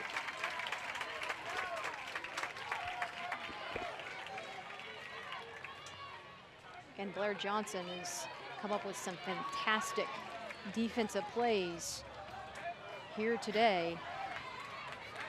2 in this game alone. 1 in our last game between these two teams. 2 on, 2 out.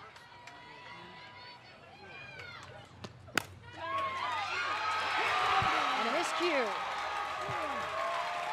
by Hensley. And now we've got bases loaded here. Look familiar? It's like deja vu again.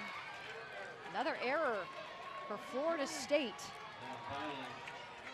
And this is not typical, again, of Florida State. If you're just watching, the shortstop for Florida State, Maddie O'Brien, injured in our last game with back spasms. The defense changed up a little bit here because of it. 4 errors for Florida State in this one. So we see Brittany Fowler at the plate. Fowler, high. Allen making the play. And we are going into extra innings here in Mobile. Extra innings here in Mobile, here at the University of South Alabama. We're knotted up at 6. South Alabama getting the damage done with 6 runs in the second inning, and then top of the 7th, huge for the Florida State Seminoles. Kelly Hensley with the grand slam, working with 2 out, and came up huge for her team. Talk about someone being resilient. Hensley had an error early in the game and then came up huge for her team in the 6th with that grand slam. And that's been Florida State all season. They've gotten beat down with injuries, and they just find a way to come back. Maddie O'Brien goes out in the first game of these 2-game series, and then, Florida State has a little bit on the defensive end, but then they find a way to come through, and that's why they're the ACC champs. That's why they're in the position that they are. This is a resilient ball club, and that it will do whatever it takes to win. On extra inning games, South Alabama is 1-0 this season. Florida State 2-2. We talk about that resiliency, and they had no choice with 5 potential starters injured early on, out for the season. Lonnie Alameda doing a great job shuffling everybody around to find the right mix and really got it going towards the end of the season. So we see the shot by Victoria East, and that's out of here. Victoria East rounding the bases, the solo home run. She's got a party to greet her here at home plate. And that's a freshman right there, stepping up huge for her team. They were thinking about redshirting her in the fall, and with the injuries has had to step in and fill in the first base position, and then to come up huge. She's been their leadoff hitter, kind of has struggled a little bit. They moved her down to the 3 spot, and then just goes with its outside pitch, drives through this, and just enough to get over the fence. Hands down, great job, great swing right there by East. That's the freshman coming up big for the team in a clutch situation. Morgan Bullock, she gets that one down the left field line, and it's a double for the senior from Georgia. And FSU just showing that they have the power and they also have the speed in the short game. And Bullock right there proves it and shows to you what she has. Slapping that ball straight to third, getting past Fagan and hustling out to get a double out of it. Victoria East, it was the 5th home run of the season for the freshman from Pensacola, Florida. with someone like that, and my goodness, you're looking right there at the future of Florida State softball, and it's looking pretty bright with plays like that. She's been huge at first base. We saw great play from her in this game, and then coming up huge at the plate in the top of this 8th inning. And the future of this program, they have some studs coming back too that got hurt. They're number 1, 2, and 4 hitters, so the future is bright for Florida State. Celeste Gomez here at the plate. We had Tiffany Brown and Brianna Hamilton, both seniors who were injured. And then a freshman, Stephanie Hartness, sophomore Erica Leonard, and freshman Alex Powers, all out with injuries. All of those players coming back. Florida State, a 7-6 lead here in the top of the 8th.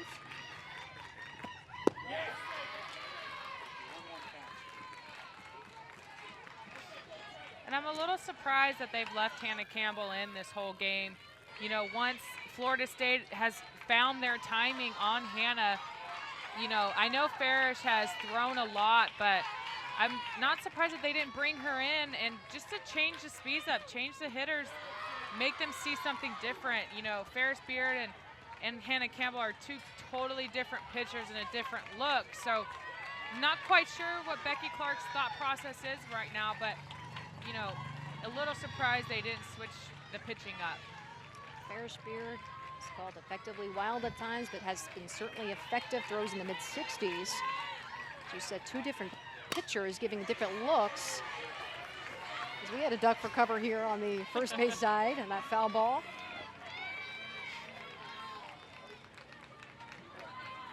Hannah Campbell also able to get into the mid-60s, change speeds.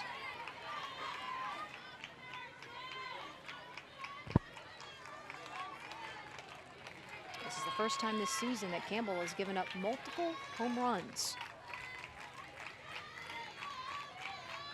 2-2 the count.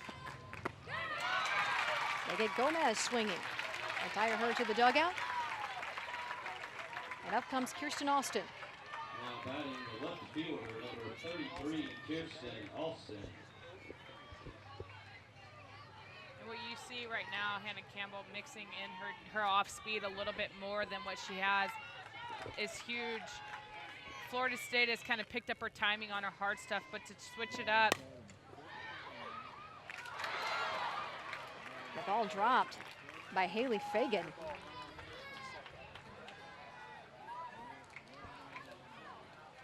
That puts Austin on board.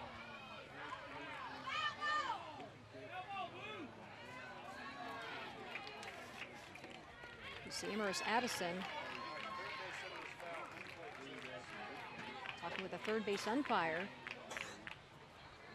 And they're debating right now if Haley Fagan was foul or fair when she was in territory making that catch. And the call right now is that she was in fair territory, so the play stands. That is an error on Fagan.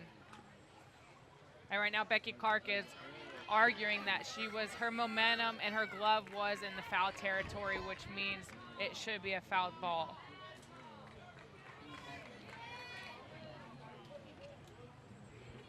So let's take a look at the play again and see what Becky Clark saw here.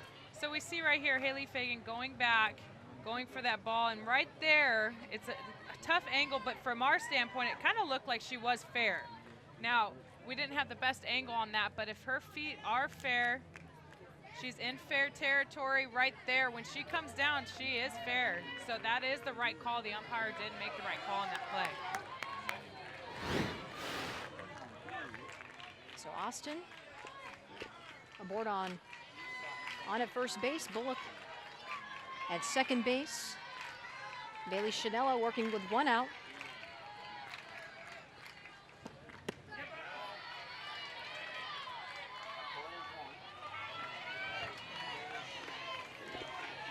The one thing that I've seen different in Hannah Campbell's game today is that she hasn't been using her rise ball as much as she did in her previous games, which has changed the eye level of the batter. She's using her off speed and she's using her down stuff, which she's predominantly a down pitcher, but in that perfect game and the other games when she was throwing and being very dominant, she also was using that rise ball.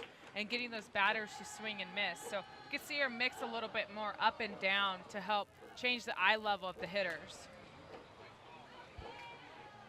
Now you see Emerus Addison checking out the ball there.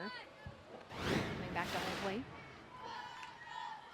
Right here, you see her foul it straight back into Breeden's face, and so he's just giving her a little bit of time to take a breath. They're checking her out, making sure that she can see everything, giving her a little bit of a concussion test. When you get a ball straight to your mask, doesn't really feel too great. No, and Breeden is somebody that we have said has been around the game. Her dad, Joe Breeden, catching instructor for the Atlanta Braves, grew up with the game. Seen stuff that other players haven't seen, just being around the game at such a high level. As we mentioned, calls her own game, so she is very important for the Jaguars. She's their big key to their pitching staff, and if she went down, that would be something very big on them. So concussions and stuff like that are very important to take serious in our game, and they just needed to make sure that she was okay to go. 2-1 pitch. Upcoming from Campbell. Janela fouls it back.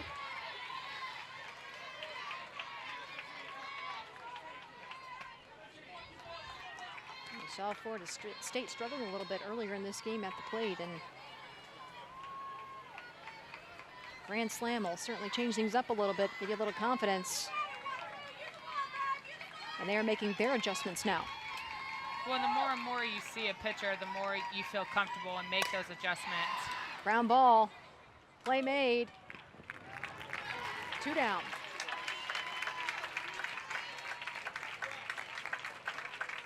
Right there, a heads-up play by Griffith. She goes for that potential runner in scoring position, goes 2. Nothing more she could do on that play. Number 5, Alex Casa. So Morgan Bullock at third. Chanella at first. Runners on the corners here for Alex Kossoff, a freshman from California.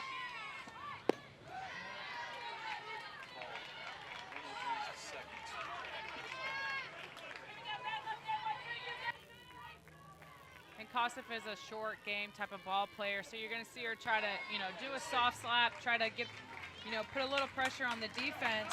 At the same time, get a run across the board. She's 0 for 3 here tonight.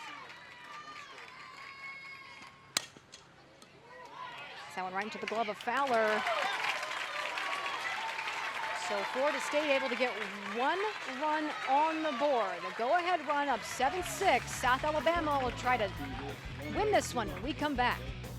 7-6, the score here in Mobile.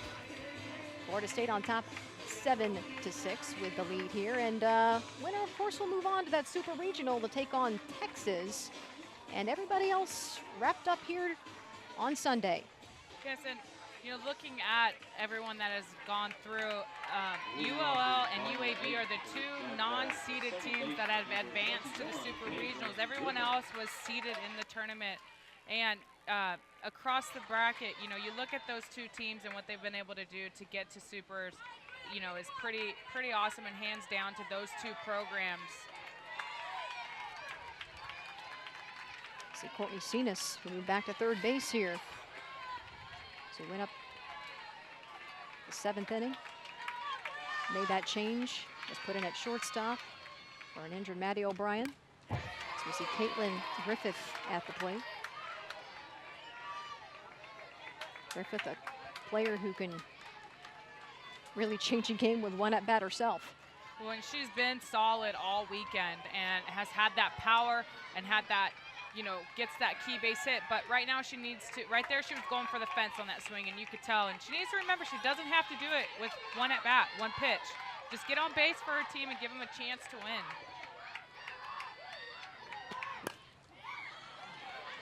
High fly ball east, making the play. 1 down. That was a scoring threat. Caitlin Griffith had that 2-run bomb that really helped South Alabama to that 3-0 victory to extend their time here in this regional. This game 7. So you see Haley Fagan now. And Fagan had a solo homer of her own in the 3rd inning of game 6. She's another one that's a huge offensive threat. You know, she leads the team with home runs. She's a freshman, and she came through on this game, and look for her right now, you know, to stay within her game plan too. You know, it is the bottom of the 8th. They're down by 1. You don't want to feel that pressure. You just want to keep within what they've been doing all year. And like Becky Clark reminded them, it's about the adjustments. It's about what our game plan is, not what, you know, is at stake, rather than, you know, really focus on your at-bat. Well, if you're just joining us, all those other games wrapping up here today. Got off like a strike by Monica Perry. Couple of errors, 3 of them in the 2nd inning by Florida State. Opened the door for South Alabama. They scored 6 runs in the bottom of the 2nd inning. And we're nursing a 6-1 lead heading to the top of the 7th. Fagan. Kirsten Austin underneath that one making the play. But they nurse that 6-1 lead. Florida State working with 2 out. And Kelly Hensley, bases loaded, grand slam. Knotted it up. Florida State, top of the 8th. Scored a run. They lead it now. So now the 2 teams sort of flip-flopped. Well, they did, and it's always, you're never out of a game. And then on the flip side, when you're the team that scores those runs, you never want to get comfortable with the 6-run lead. And South Alabama did. They let Perry come in and shut him out so far. And so, you know, when you score, you got to keep the pressure. You got to keep the pressure, because you never know in this game. I can't say it enough, is that you never know. All of these teams are great, and it can take that one mistake that leads to that big inning, that leads to that big hit, and then you're back-to-back 6-6, like it, you know, a new ball game. Line drive for Julie Moss, and she gets on board. Timely hitting by the timely analysis here by Charlotte Morgan. And Julie Moss has done this for them all weekend. She has come with those base hits. She's had a home run and been consistent for them. And pass the barrel down. You want to pass the bat down. And that's what you want to do when you're on the offensive standpoint. And Collins has also been a pretty hot leader for him. So Collins, do your job, pass the barrel down until we can get on the, you know, in their head, get on the board.